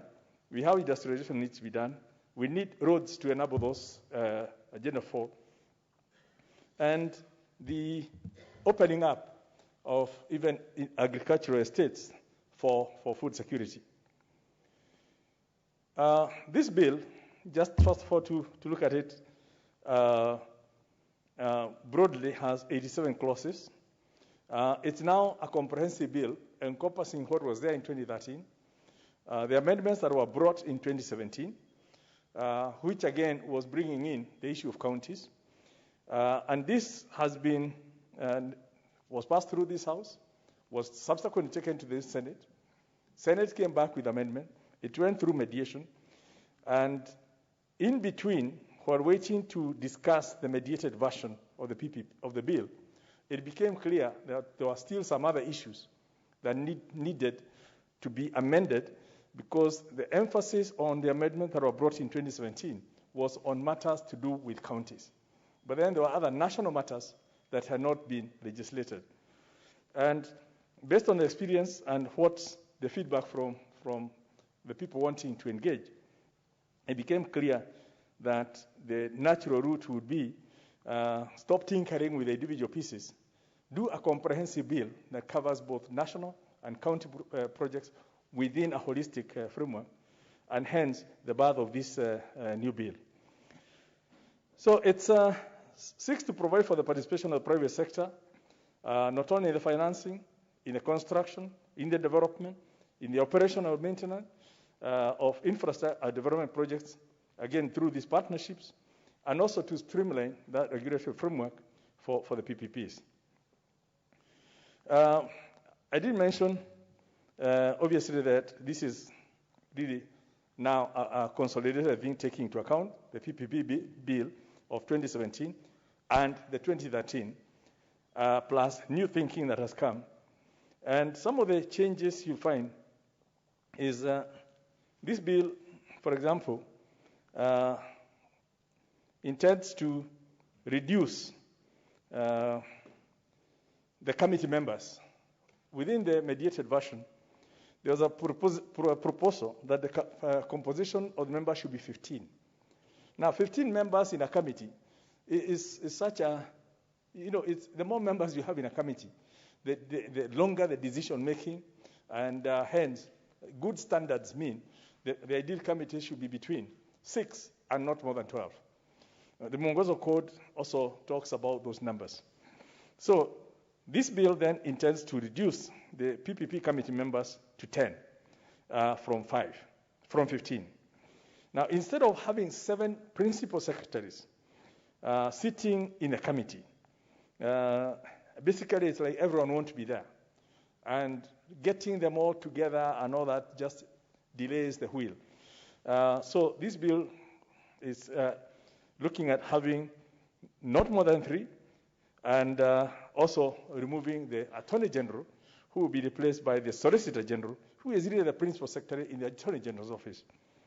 And 3 persons from the private sector, 1 person representing the Council of Governors, and a Director General. So it makes it so simple in terms of the number of people that we'll be having, and also the variety.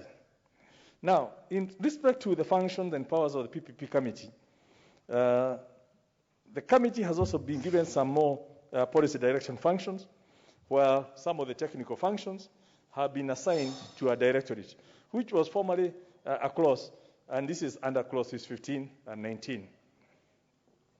Madam Speaker, due to the delays occasioned by requiring, again, cabinet approval of all the projects that are listed from the various ministries, this bill has then gone ahead and removed cabinet approval requirements and empowered then the PPP directorate to consider and approve the project list from ministries and the supporting concept papers, and then to periodically, we will then obviously brief cabinets and all that.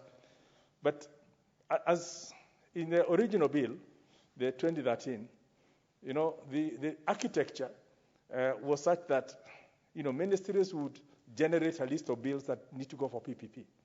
It goes to cabinet. Now, that depends on when cabinet will meet next and whether the item will actually be reached when it's on the agenda. Then, after that, it then goes. So it's lots of bureaucracy over bureaucracy. And at the end of it all, we are talking of a whole government approach. It's ministries proposing to co-ministries. So instead of all that, then the ministries do it through the directorate. It's approved. Cabinet is aware. And then it's processed through this committee that has government representation. So, again, this is part of speeding up the decision making, and you'll see why.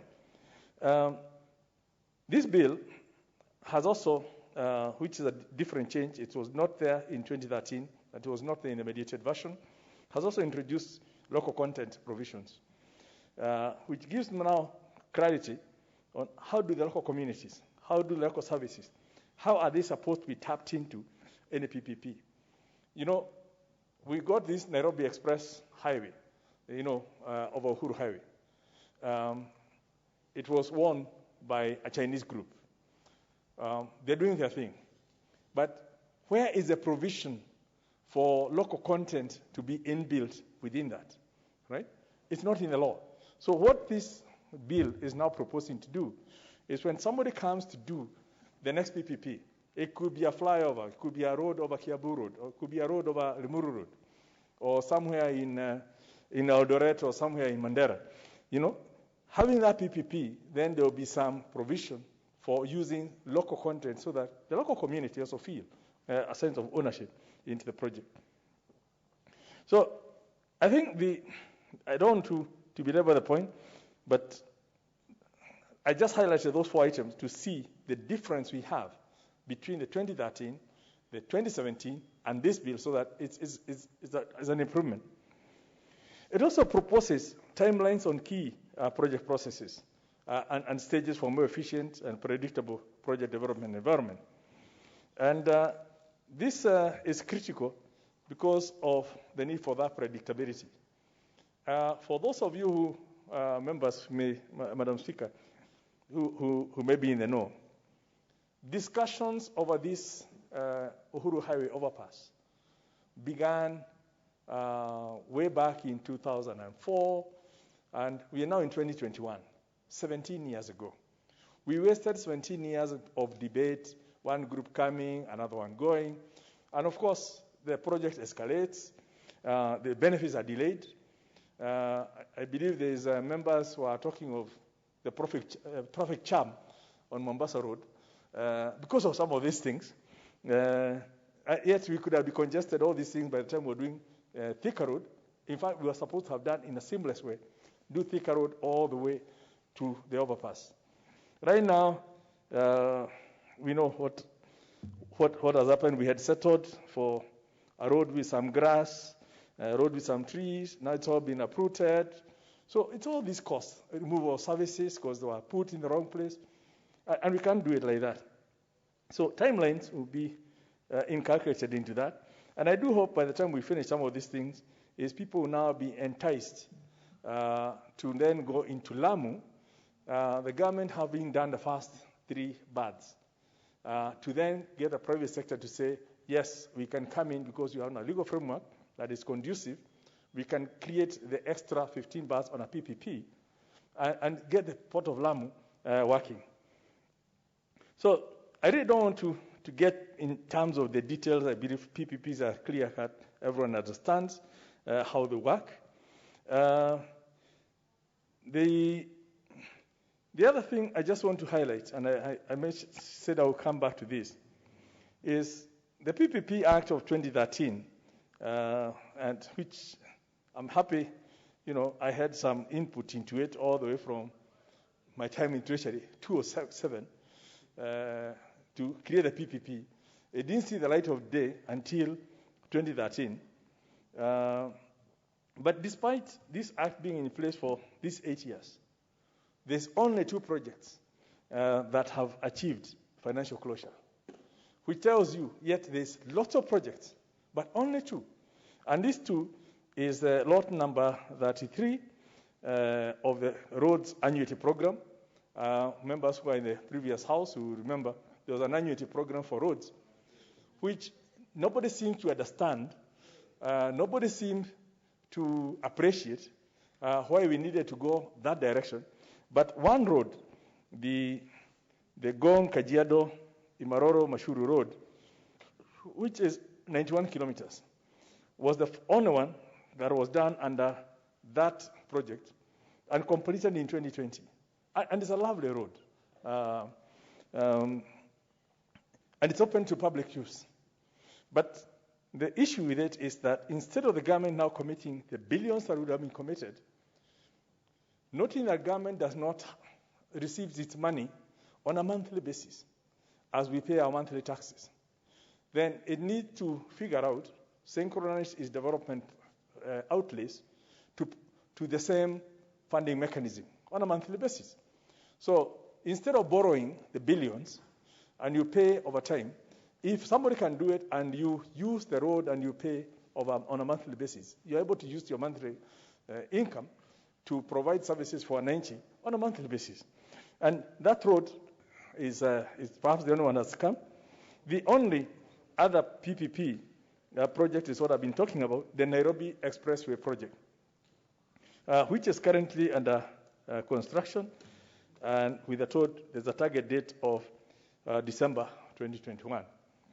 Now evidence then shows that the slow implementation of PPPs is evidence that there are actually challenges, chiefly attributable to the legal framework, because it's not conducive to attract the kind of investors we want. Yet there's a lot of money out there waiting for investment. And you've seen people putting it on in buildings and everything else. People are moving to countries where there's conducive environment. They are opening up things because putting money in the bank, especially in the West, where the interest rates are tending towards the negative, you're actually losing money by having it in the bank. So you would rather have that money released into some project that earns you some return into the future, especially when you believe that a country can provide you the conducive environment. This bill is also expanding the scope of arrangements that qualify as PPPs, and also the scope of available procurement methods by introducing what we're calling now the direct procurement as one of the approved methods. Previously, all you needed is the government to say, we want to do this road, and people would then bid on who can do it better. But here we are having a situation where you want something done, including somebody coming and say it, the so-called privately initiated investment proposal, where somebody could just come and say, I would like to dualize Mombasa to Voi section because I've done my maths and I believe that I can make money, or I want to do from Lunga to Kiunga. I've done my maths and I can make money from it. And we allow them to do that. And it used to happen in the past. I mean, for those who may remember, the old Nyali Bridge used to be on a PPP by Kenya Bus and other places. So these things have been done. You charge your toll, you make your money, then you surrender the project. But when you come now with your Lunga to Kiunga road, and you've done all your numbers, then you are told, under the law, we need to advertise. So your own project is then used to compete with other people who have not even invested in it, and knowing the seepage and the leakage of information that we have, your own data is used by your competitors, and before you know, your project has been taken to somebody else. So we want to have this situation where you come up with an innovative project, you want to help the public in a certain way. I want to do a road in Kipipiri, and I believe I can do it. Let me be allowed, or electrification in Kipipiri. Let me be allowed. We agree with the government what can happen. I get paid my money, and the public get the full benefit. You can imagine all these county government that are saying they don't have hospitals. They don't have headquarters. All we needed is get a local landlord to do the county headquarters, to do a hospital, then list it out to the county government. So you find the immediate benefit, they pay on a monthly basis, and they don't have to tie billions in capital expenditure when all they need is delivery of services. And I think these are the kind of things that we are now looking at, because the demand for services is there, and we don't have money. So that's the kind of direct procurement that we'll be talking of. I also did mention this bill is about reduction in terms of bottlenecks, in terms of steps that are necessary. One of the other things it's doing, it's actually reducing the approvals that are necessary. From currently, you need 12 approvals to only 3. And it's also, like I said, limits the cabinet role in the PPP process to policy and not the contract approval, which makes it faster. Madam Speaker, the bill also now has some certain provisions in terms of its institutional infrastructure. It gives the Director General a 4-year term, which is strategic because it's informed by the need to have the DG in office for a reasonable period that is neither too short nor too long, which gives it a certain amount of independence and limits the political interference and influence. County governments, like I said, this bill is now comprehensive. It brings in both national and county. And county governments will now be brought into this bill as contracting authorities. And like I said, within the board, the committee, there's a representative of the Council of Governors who will obviously take care of the interests of the counties. Unlike previously, counties were basically wrongly described as the PPP Act of 2013, which then triggered all these conflicts that the amendments of 2017 attempted to sort out. And this county representation has also been introduced even in the, not just in the PPP committee, but also in the petitions committee. So they were represented. The bill has also provided for all this other procurement process and detailed the various arrangements at our second schedule, which makes it very clear now for all parties, especially our potential investors, because, as you know, when you look at the Public Procurement and Asset Disposal Act of 2015, as indeed all laws, they are really designed to keep off, designed with mischief in mind, from a point of view of, distrust. We believe everyone selling to government is likely to steal. So let's make the law so difficult, that you must pass so many hurdles to prove you're not stealing from the public, rather than facilitating you to do business. And hence, you end up with anything being bought by the government. When you load all those approvals and steps that you have to comply with, and each has a cost, you end up with, if you are to buy this water directly from the shops, you buy it a fraction of what a government institution will be buying by the time it lands here, because of all those bottlenecks that we do. And cost of doing business then becomes too much. So this is all about easing all that, so that the chaps who are doing the Nairobi Expressway can risk their money for the time they have, do the best quality, because the road must survive the time they need to invest money and give it back and maintain it. And hence, they don't have to keep, having to get engineers going there to check and counter-check and tell them to redo, like we do, we see in disputes. And it frustrates really contractors. The bill has also provided for foreign exchange, and inflation and interest rates adjustment, because, of course, we know all these development projects, they have a longer time frame. They are more likely to involve foreign currency, both in terms of investment and in terms of cost, and involve in borrowings. And hence, if you don't input all these things, an exogenous shock, like the COVID comes in and the markets go gaga, somebody could well be hit hardly for this. And yet they're doing it for public good. If anything happens, then you need to know how are you ensuring both the private person and the public sector. I could go on and on. This is a topic I love. The bill provides also contract timelines, again, for the various PPP projects. And like I said before, you can imagine if we're doing this expressway as a public sector under the supervision of the Ministry of Works, perhaps we will still be at this design point. Yeah? But you can see the workings that the private sector is doing, because it's in their interest to complete the project fast enough so that they can start reaping the benefit of this project. Because once you're told you have 20 years on this project, if you spend 5 years in doing the project, you only have 15 years to recoup your money. But if you're able to do it in 2 years, then you have an extra 3 years in terms of earnings. So that kind of incentive is important for achieving project objectives in good time, and not continue just being on construction mode. And I'm not saying that the Ministry of Infrastructure is slow, but we've also seen some roads that have taken up to 5 years.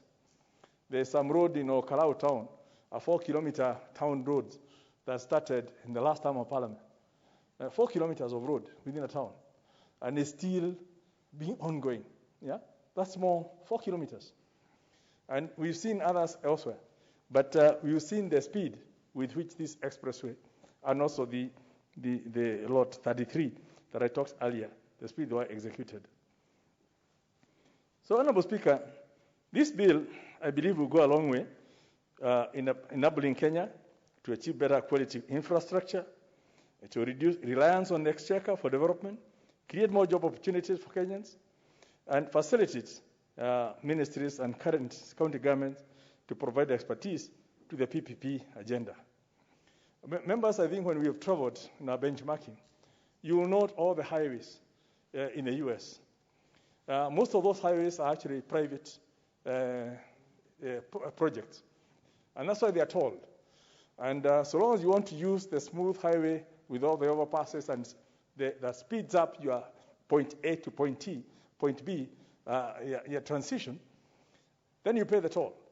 If you don't want that, you go through the public road, and you could be in a jam for ages. I think that's a kind of flexibility we also want in Kenya, so that at all points we can have all these variations of people looking at, yes, if I create this overpass, it will help the people move faster. It will also give me an opportunity to recoup my investment while making business flow faster and mobility. And people don't have to be congested in jams. And you can think of this, like I said, it's not limited to roads. It could also be in hospitals.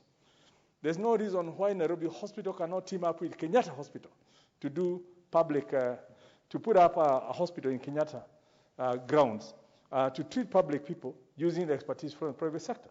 You know, this is there is simply no limit as to the kind of variety of PPPs that could be started. I know that there are several amendments that the committee has proposed, and I'm sure the chair of the committee will be sharing some of those with us. And I want to really thank the committee because, like I said, this bill was only introduced in the House in March of 2021. The committee took it upon themselves. They've done the public participation. They've discussed with the various people. They've internalized, what was there in 2013, What was there in 2017? What is there currently? And if you all remember that we already passed this through the 2017, perhaps in terms of the new matters, it's not been that much. We can be able to debate this and finish it. And hopefully have it into law in the next couple of days or even weeks, so that as the rest of the world is beginning to recover from COVID, and people are looking for where do we take our money, Kenya will be there already saying, we have simplified business laws because we changed in this house the business law regime. We simplified most of those things. We will also be telling them we have a modern and simplified PPP framework that you can come and participate. We also have a new constitutional order or we are going to have a new constitutional order that guarantees peace and unity and avoid the turbulence that we see during elections, which is one of the things that keeps off investors, because they want to see that predictability. And I mean, the sum total of all these investments in terms of legal framework, in terms of political framework, in terms of economic framework, is what will happen, what will help increase the flow of direct investment, foreign investments into the country, which will spur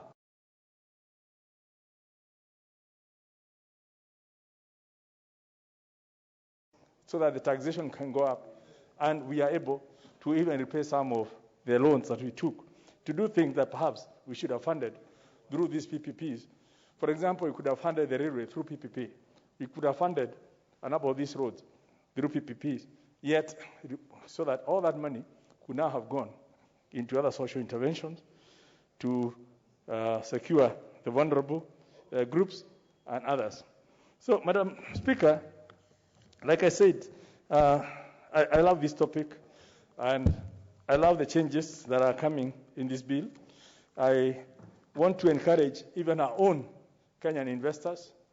I know we have the highway was done by the Chinese. Lot 33 was done by a Kenyan company. So it's not, this thing is not about foreigners. Even Kenyans can participate in these initiatives. I want to encourage them to take advantage, and when we pass this law, to actually now have a whole lineup of projects people think they can do, not just at the national level, in our constituencies, in our counties, to spur development across the entire country. With those remarks, Madam Speaker, I beg to move and ask the Honorable Gladys Wanga, the Chair of the Finance Committee, to second. Honorable Wanga.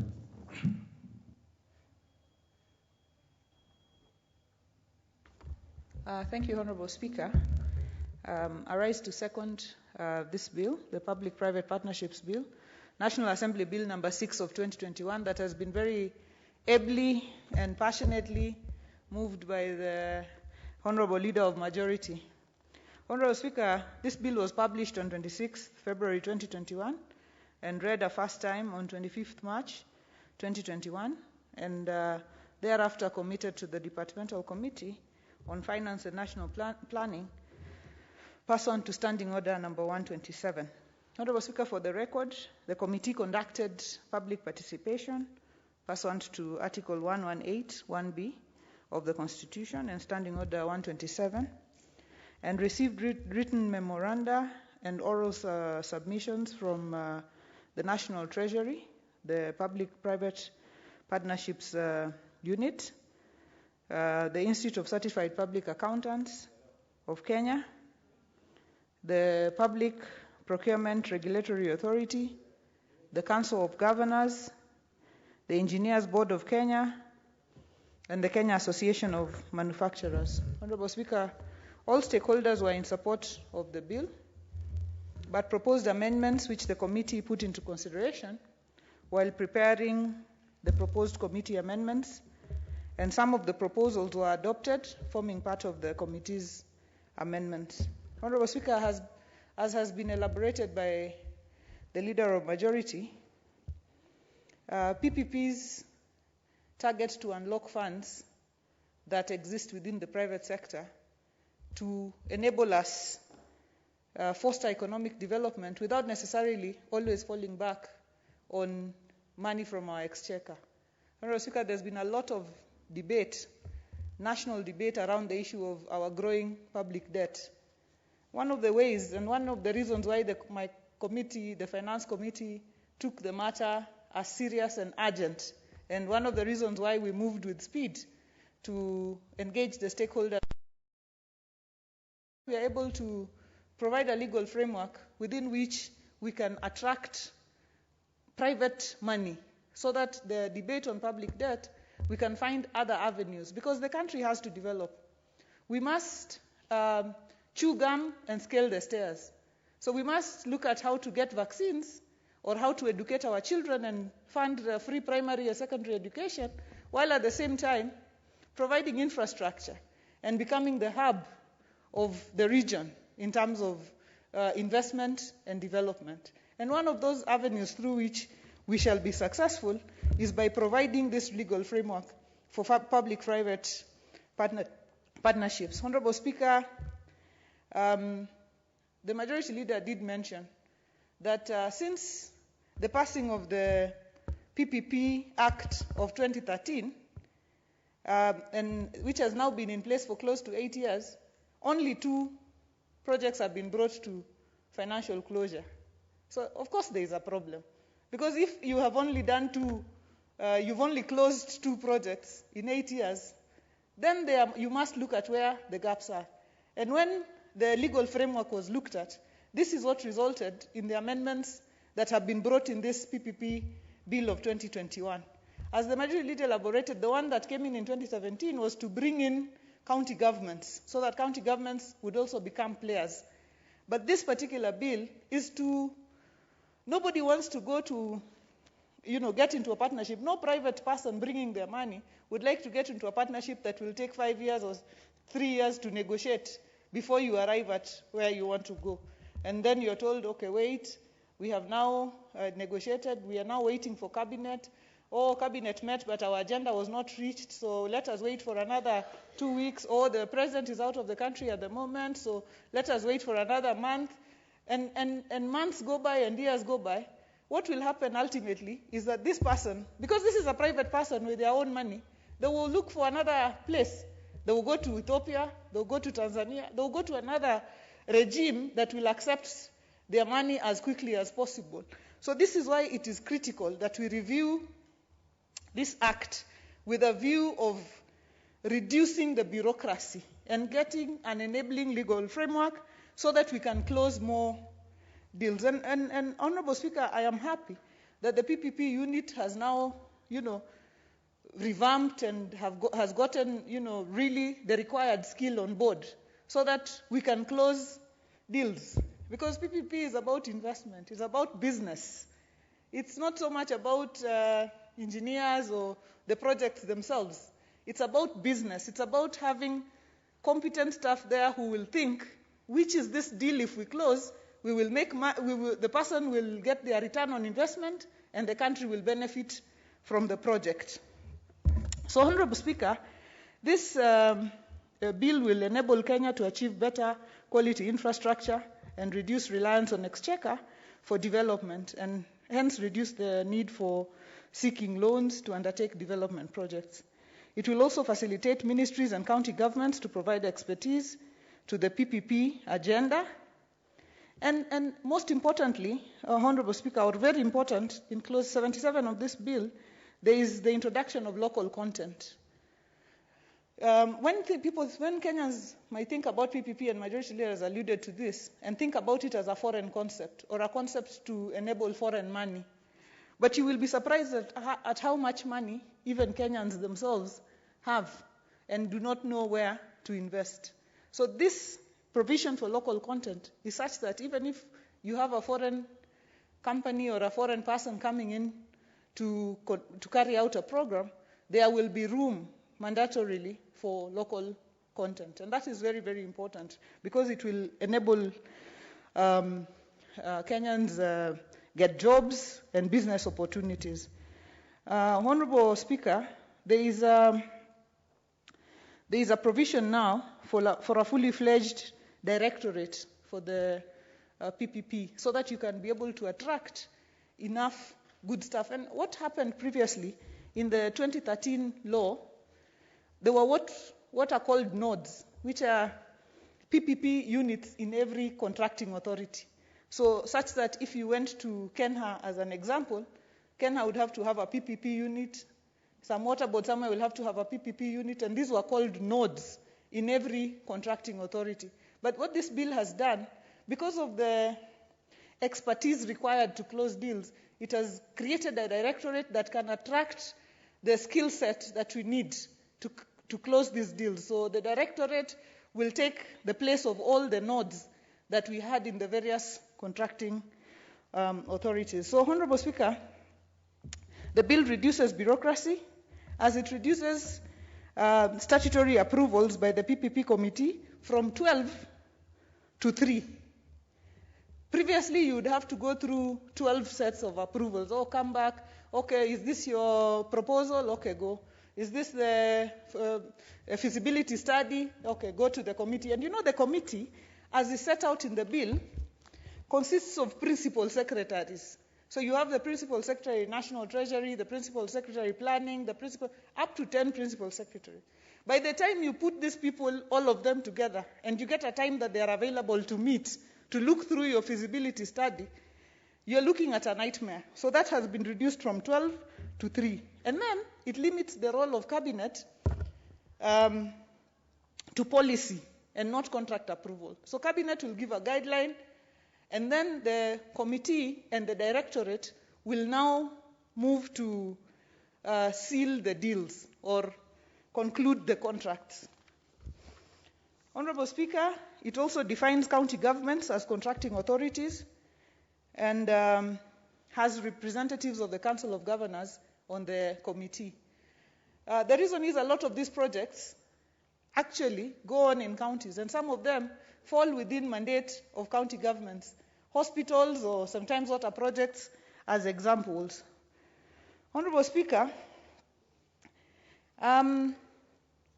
it provides for procurement process for a PPP, which is not covered in the Public Procurement and Assets Disposal Act of 2015, and I'll speak a bit to that on what the committee's thoughts were.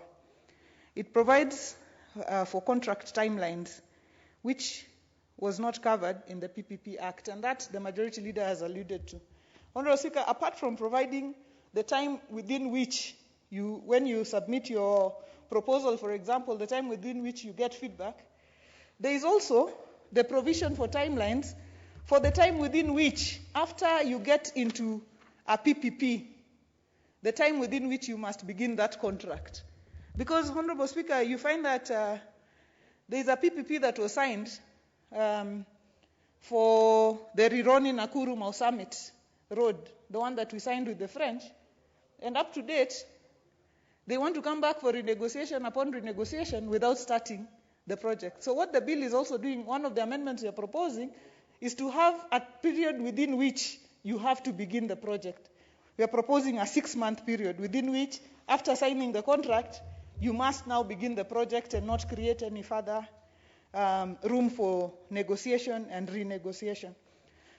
Some of the issues that were observed by the committee, Honorable Speaker, is this bill, mainly, if you look at the bill itself, and members might have had a chance to look at the bill, right from clause 36, 37, through to clause 60-something, it's all about procurement processes for PPPs. And one of the issues the committee was concerned about is why can't PPPs follow the Public Procurement and Assets Disposal Act, or why can't these modalities of procurement be included within that act? But, Honorable Speaker, it was clearly explained that it is important to note that PPPs being special arrangements, where more often you are actually dealing with private funds. You cannot subject them to the Public Procurement and Assets Disposal Act. They are unique in comparison to budget-based projects. And as the majority leader is whispering there, they are apples and oranges. Because if I'm coming in with my money, you don't want to subject me to a public procurement process. I want to come in with a proposal and say, I'd like to do A, B, C, and I'll bring in my funding, and I can recover my funding from my own studies within this amount of time. And that is why it is important to note that Section 42E of the Public Procurement and Assets Disposal Act of 2015 lists PPPs as one of the procurements to which the Act does not apply. Consequently, PPPs are excluded from the scope of application of the Public Procurement and Assets Disposal Act. The issue of representation in the PPP committee was a concern because in reducing the number of representatives, especially principal secretaries within the PPP committee, one of the principal secretaries that was still retained is the principal secretary for industrialization. So the committee felt we can have the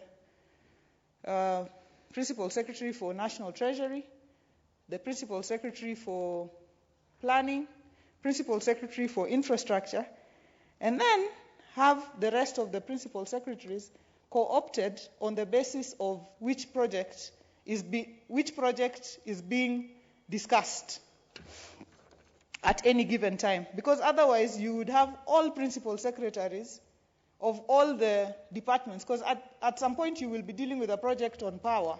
You need the principal secretary for energy. At some point you will be dealing with a project on a hospital. You need the principal secretary for health or their representative at any given time. So that is one of the thoughts that the committee had.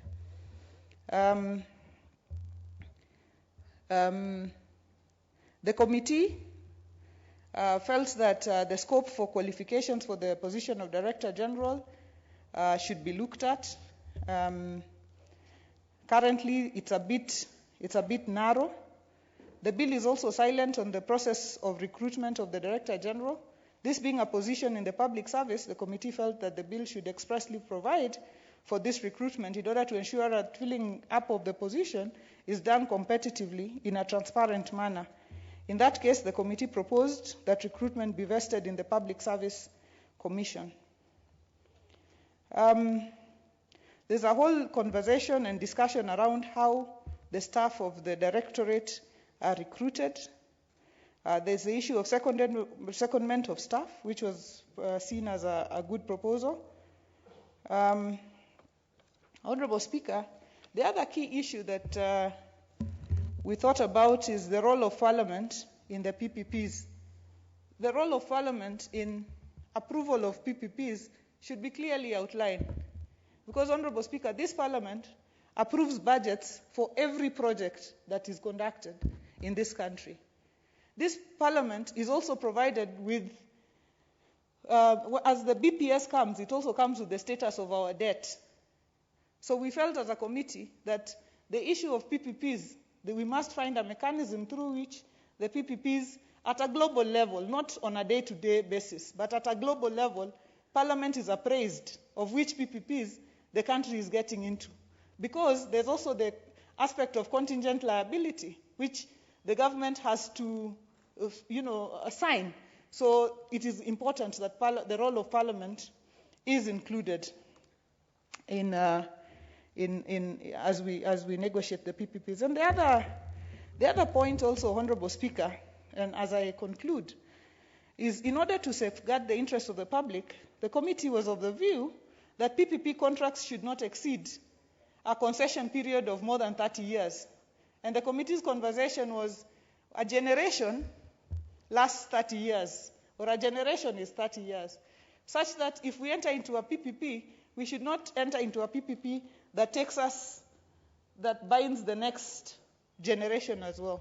So while there are many models and some are much less in time, for example, if you look at rehabilitate, operate, and transfer as a model, it is capped at not more than 15 years. Some are capped at not, the annuity-based design, build, finance, and operate is capped at not more than 12 years, and this is in the second schedule of the of the bill, the committee proposed that the upper limit for any concession should not be beyond 30 years. Honorable Speaker, and this has been spoken to, but lastly, I know that in the mind of many members you may be asking how Kenyan citizens will benefit from PPPs. The bill recognizes local content. We have already said that in Clause 77, and the bill provides that priority will be given to services provided in Kenya and also supplies manufactured in Kenya, provided they meet the specifications. Likewise, there will be mechanisms to ensure that there is technology transfer, mainly due to personnel that will be employed under the project company. So the project company is a company that is formed between the contracting authority and the private partner doing the PPP. So if we talk about the expressway, there's a private company or a project company between Kenha and the Chinese group.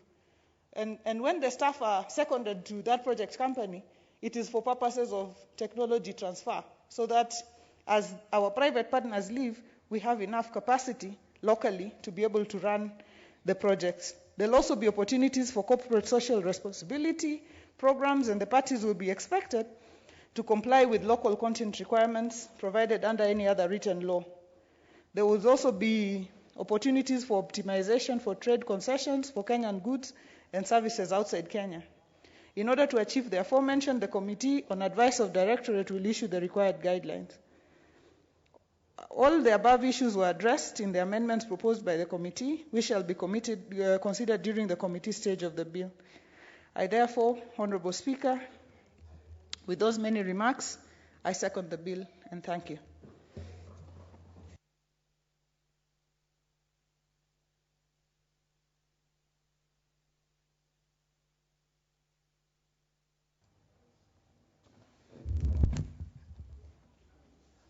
Honorable members, I go on to propose the question, which is that the Public-Private Partnerships Bill, National Assembly Bill number 6 of 2021, be now read a second time.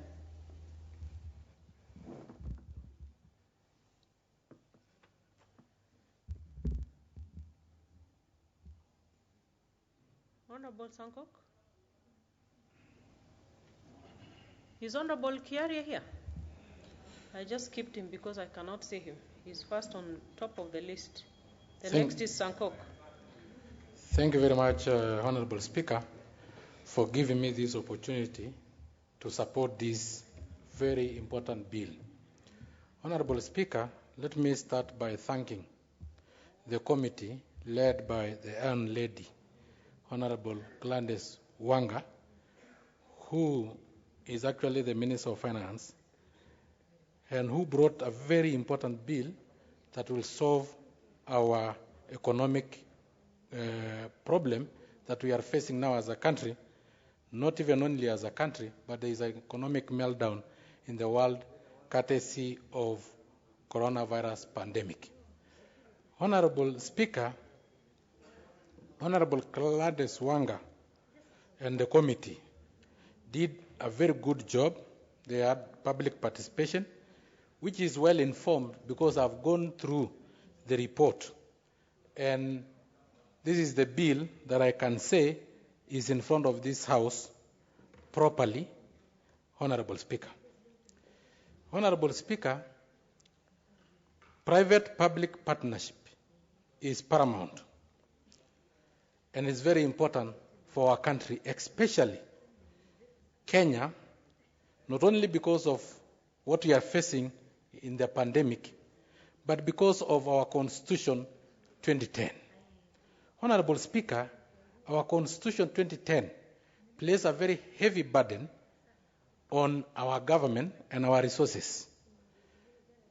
Honorable Speaker, remember that in the previous regimes, our burden and in terms of wages was less because the 2010 Constitution, which started its operation during the Jubilee administration in 2013, gave us an extra burden of mouths that we must feed, wages that we must pay for the governors, the senators who are not there, women rep, Honorable Speaker, additional numbers of members of parliament, MCAs, CECs, Honorable Speaker, who are the CSs of county government, CSs who are not members of parliament, Honorable Speaker, CASs, Honorable Speaker.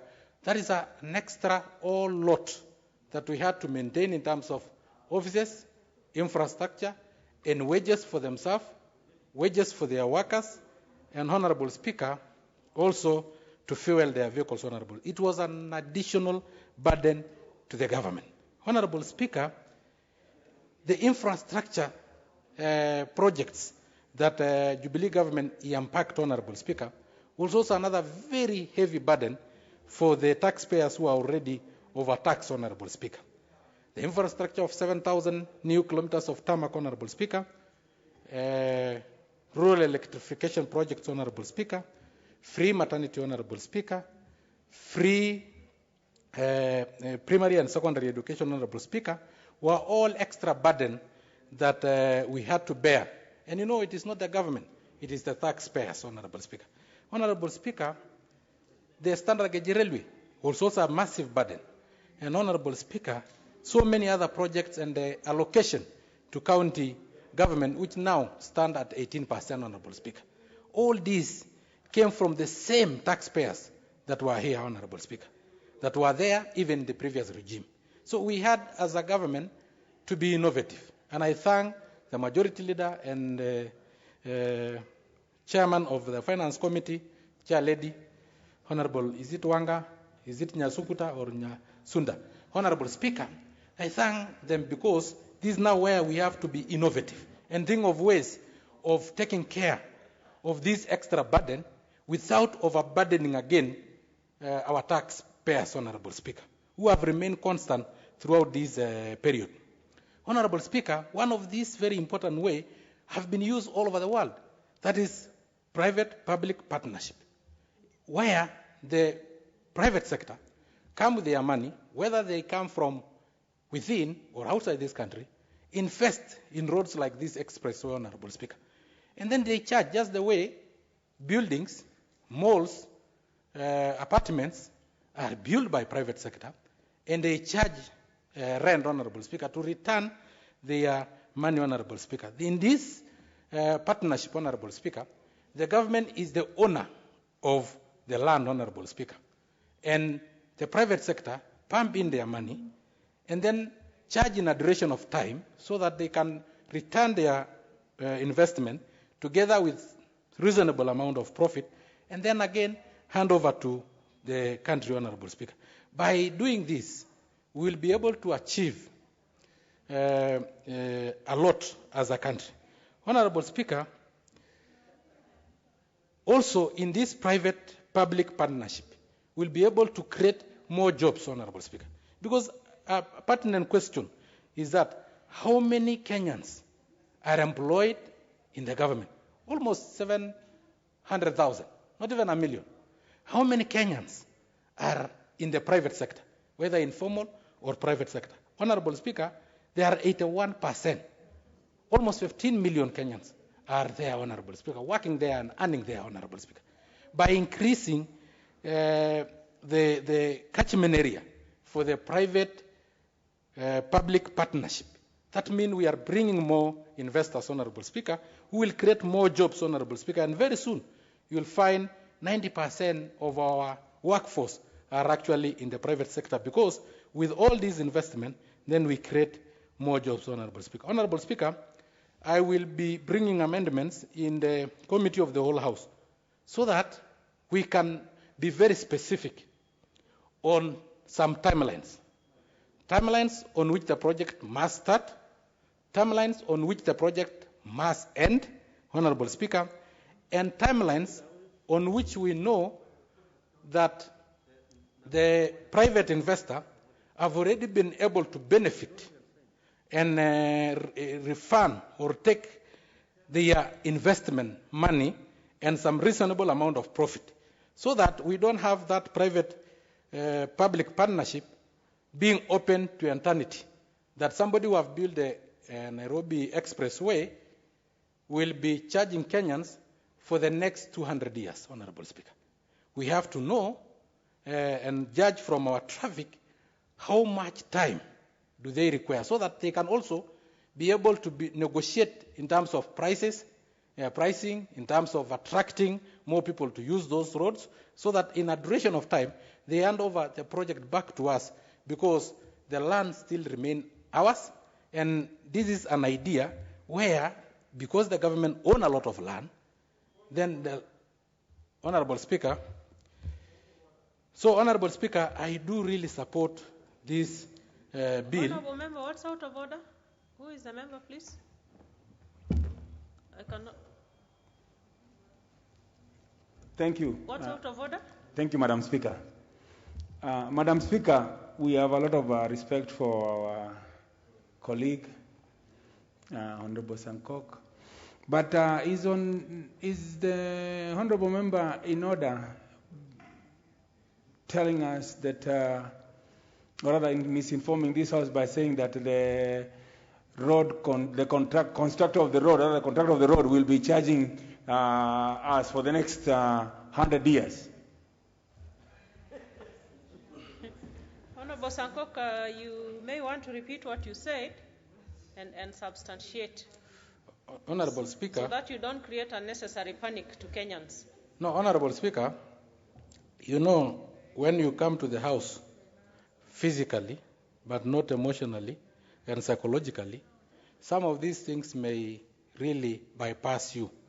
But for the benefit of the Honorable member, I just said that we want a clause in which we know we put very good timelines on how many years, for instance, that the investor must have recovered their money with reasonable amount of profit. I use the word reasonable because sometimes you may be told that their profit is 100 times the principal invested money, which then will stretch to so many years. That is what we want to avoid on this. Honorable Speaker, and lastly, as I conclude, I will also engage with the committee so that in that particular committee that will be dealing with tendering and procurement of such private-public partnership or investment, we will be able to have a representative of persons with disabilities. Because according to the United Nations Convention on the Rights of Persons with Disability, nothing about us without us. In this express road, persons with disabilities also need to access. In the investment that will be put up by the public-private partnership, we also need access by persons with disabilities, which is very paramount in terms of ramp, in terms of ease of accessing bus stations and others, Honorable Speaker. Just the way our standard gauge railway have been done, that you can walk with a wheelchair without being pushed, without being assisted, get into the train and go to wherever you are going, get out of the train without being assisted, and you can wheel yourself all through because of the ramp and because of the way such spaces are made. And there are also reserved places for persons with disabilities. So, Honorable Speaker, I do really support this particular bill, and I wish it will be implemented as soon as we pass as this House. Thank you, Honorable Speaker. The Honorable Member for Bomachoge Borabu, Honorable Ogutu. Thank you, Madam Speaker. I assumed you're on this side, but nevertheless. Which side, Honorable Speaker? Go ahead. I thought you were on thank you very much. Luck on me. Go ahead. Honorable Speaker, I want to thank the committee that has tabled this bill for discussion, and start by saying that infrastructural facilities are the nerve center for economic advancement and development of our country. As a nation, we have had challenges moving forward in terms of addressing the creation of jobs, in terms of addressing security, food security, because of infrastructural problems. I want to say that the bill before us brings in a new dimension in a much more strengthened way. The private sector has been a key player in Kenya, but within an environment that is not properly regulated. Madam Speaker, I'm happy that now we have this bill that provides a framework within which the private sector can engage with the public. And I see an opportunity, Madam Speaker, that will increase the development of infrastructural facilities in this country. One, because we now have a bill that protects the interests of the two partnerships. The partnership, the private sector, and also the public sector.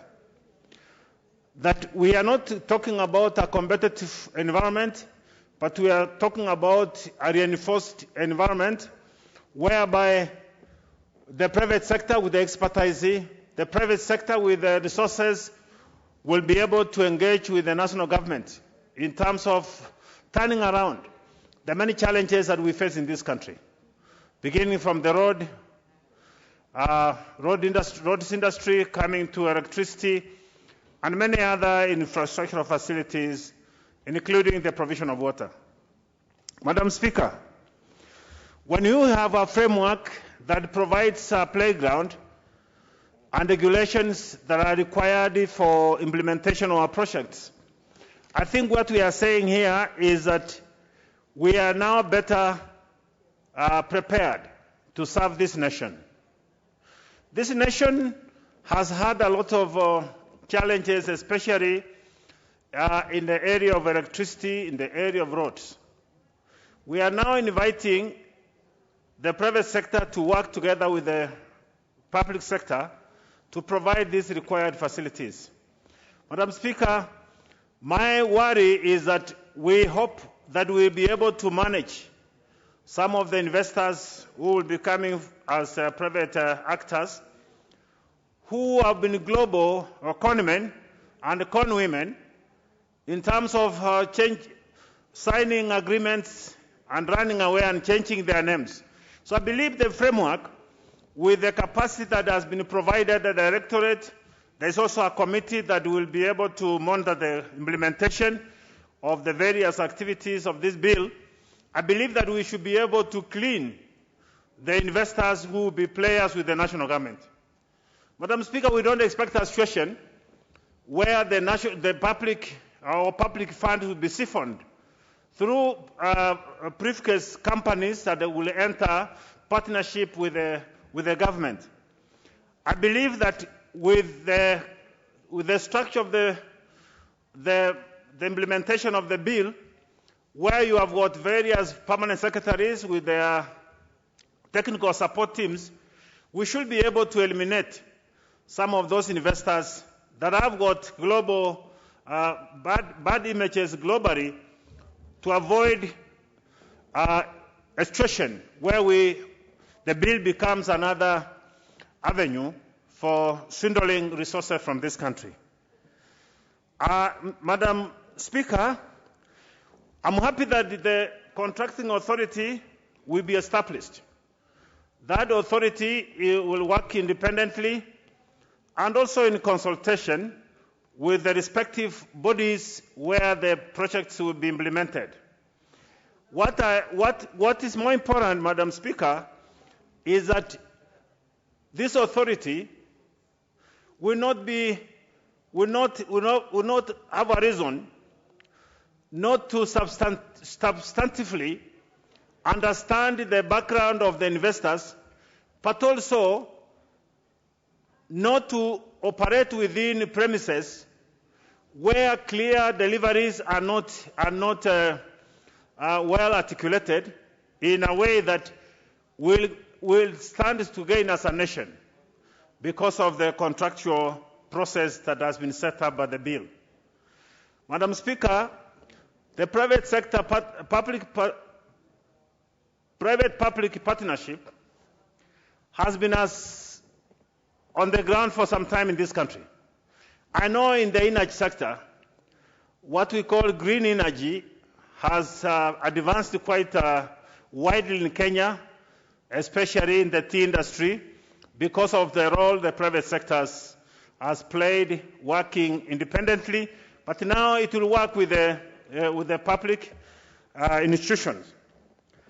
What I notice in this sector where the private sector has been very active is that the lack of information, baseline information. And this is where we have to be very careful. It's a partnership, and I see it's clearly given that the investors, the private investor, will be free to offer proposals and even do feasibility studies. Madam Speaker, we have really to be very careful. I have witnessed a situation as a consultant in the private sector, in the energy industry, where the whole project is fully run by the private investor, with a lot of information least known to the public. So I hope that as we go through the bill, we should be very clear on how to protect, to source and protect the information which is being used in implementation of the various projects. I want to conclude by saying that this particular bill provides opportunity whereby small companies, through an MOU, can team up to bid for a huge project within the public sector. And this particular opportunity, Madam Speaker, I want to say that should never be undermined. Because if it's undermined, then as a country we are not going to develop our small investors. We see a situation in Kenya over 50 years since this country became independent, that our investors are not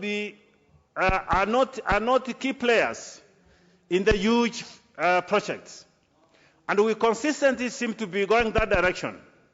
Madam Speaker, I take note that in so doing, we are actually killing our own manpower. And also we are killing our economy because we are not the people in the key play of the economy. Other people are the ones who have taken a lead. So I believe that the bill, since it gives us opportunity for our small companies to team up, that window should be used carefully and competitively with the private sector or the Kenyan private actors. I want to say that I see an opportunity where we are attracting a large number of investors, but I also see an opportunity where we stand to lose unless we tighten the loose knobs that we have witnessed with the private sector in previous years. Madam Speaker, I support the bill.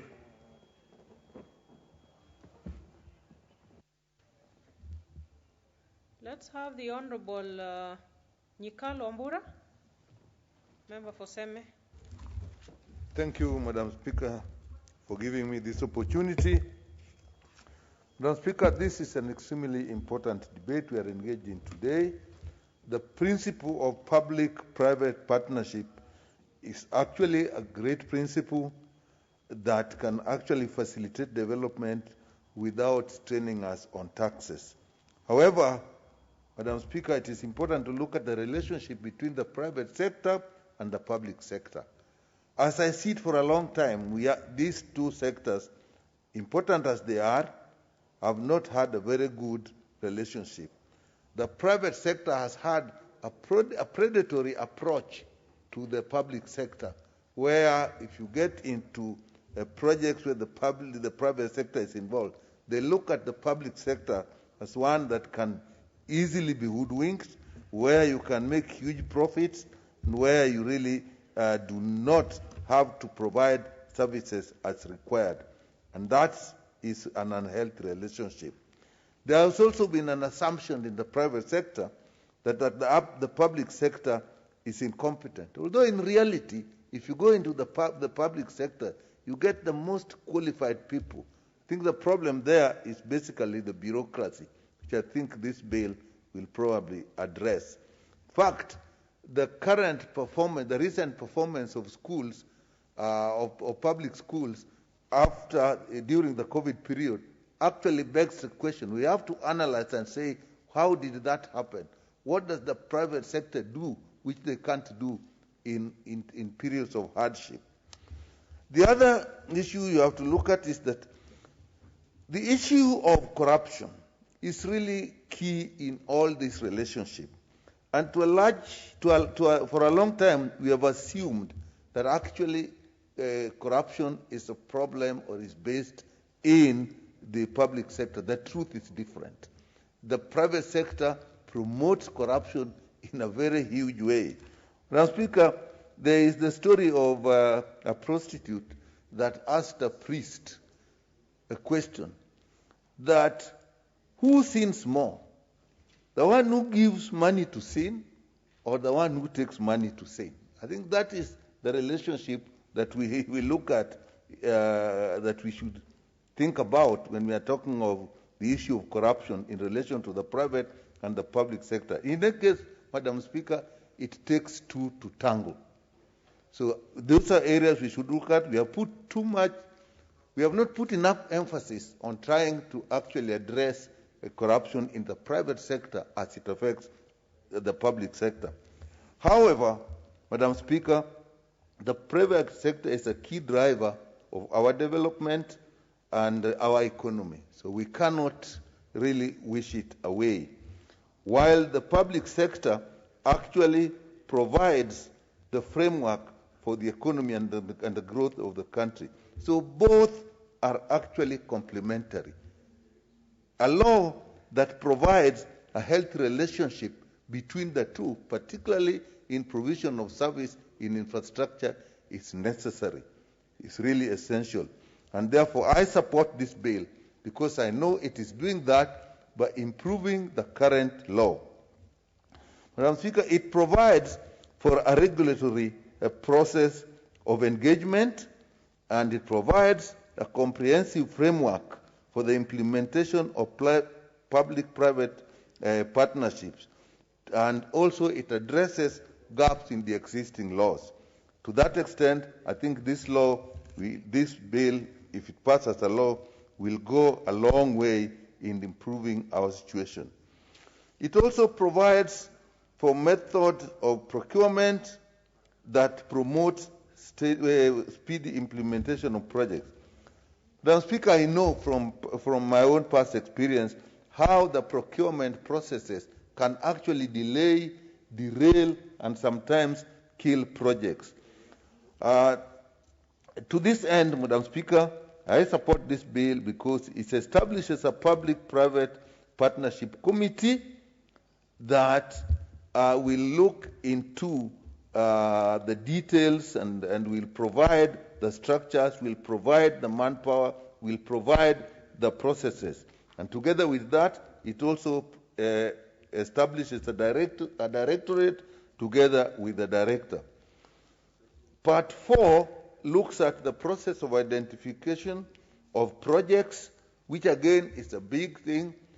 If the private sector gets to identify projects, and sometimes because of the push to actually get business, you can get into a situation where actually the private sector identifies projects for the public sector. But this will provide a process of doing that so that there is mutual benefit. Part 5 gives a detailed process of procurement, as I've indicated, which is extremely important. Part 6 provides for a process of involvement of the county government. Madam Speaker, all the PPs that we have done, I don't think they have said two have worked well, but they have not involved the county governments. And yet, if this country is to move ahead fast, then any process that we bring into place must play out at the county level. And therefore, this bill provides on how the agreements, how they'll be signed with the counties, the role of the county assemblies in actually approving such agreement. Part 8 provides for a funding process. Again, Madam Speaker, this is an extremely important. It is the funding process. We know all those projects that have actually died, where the funding itself, the funding process, kills the project, or if it works, it becomes so expensive that eventually it does not serve the purpose. And by establishing this public-private partnership project facilitation fund, I think that goes a long way.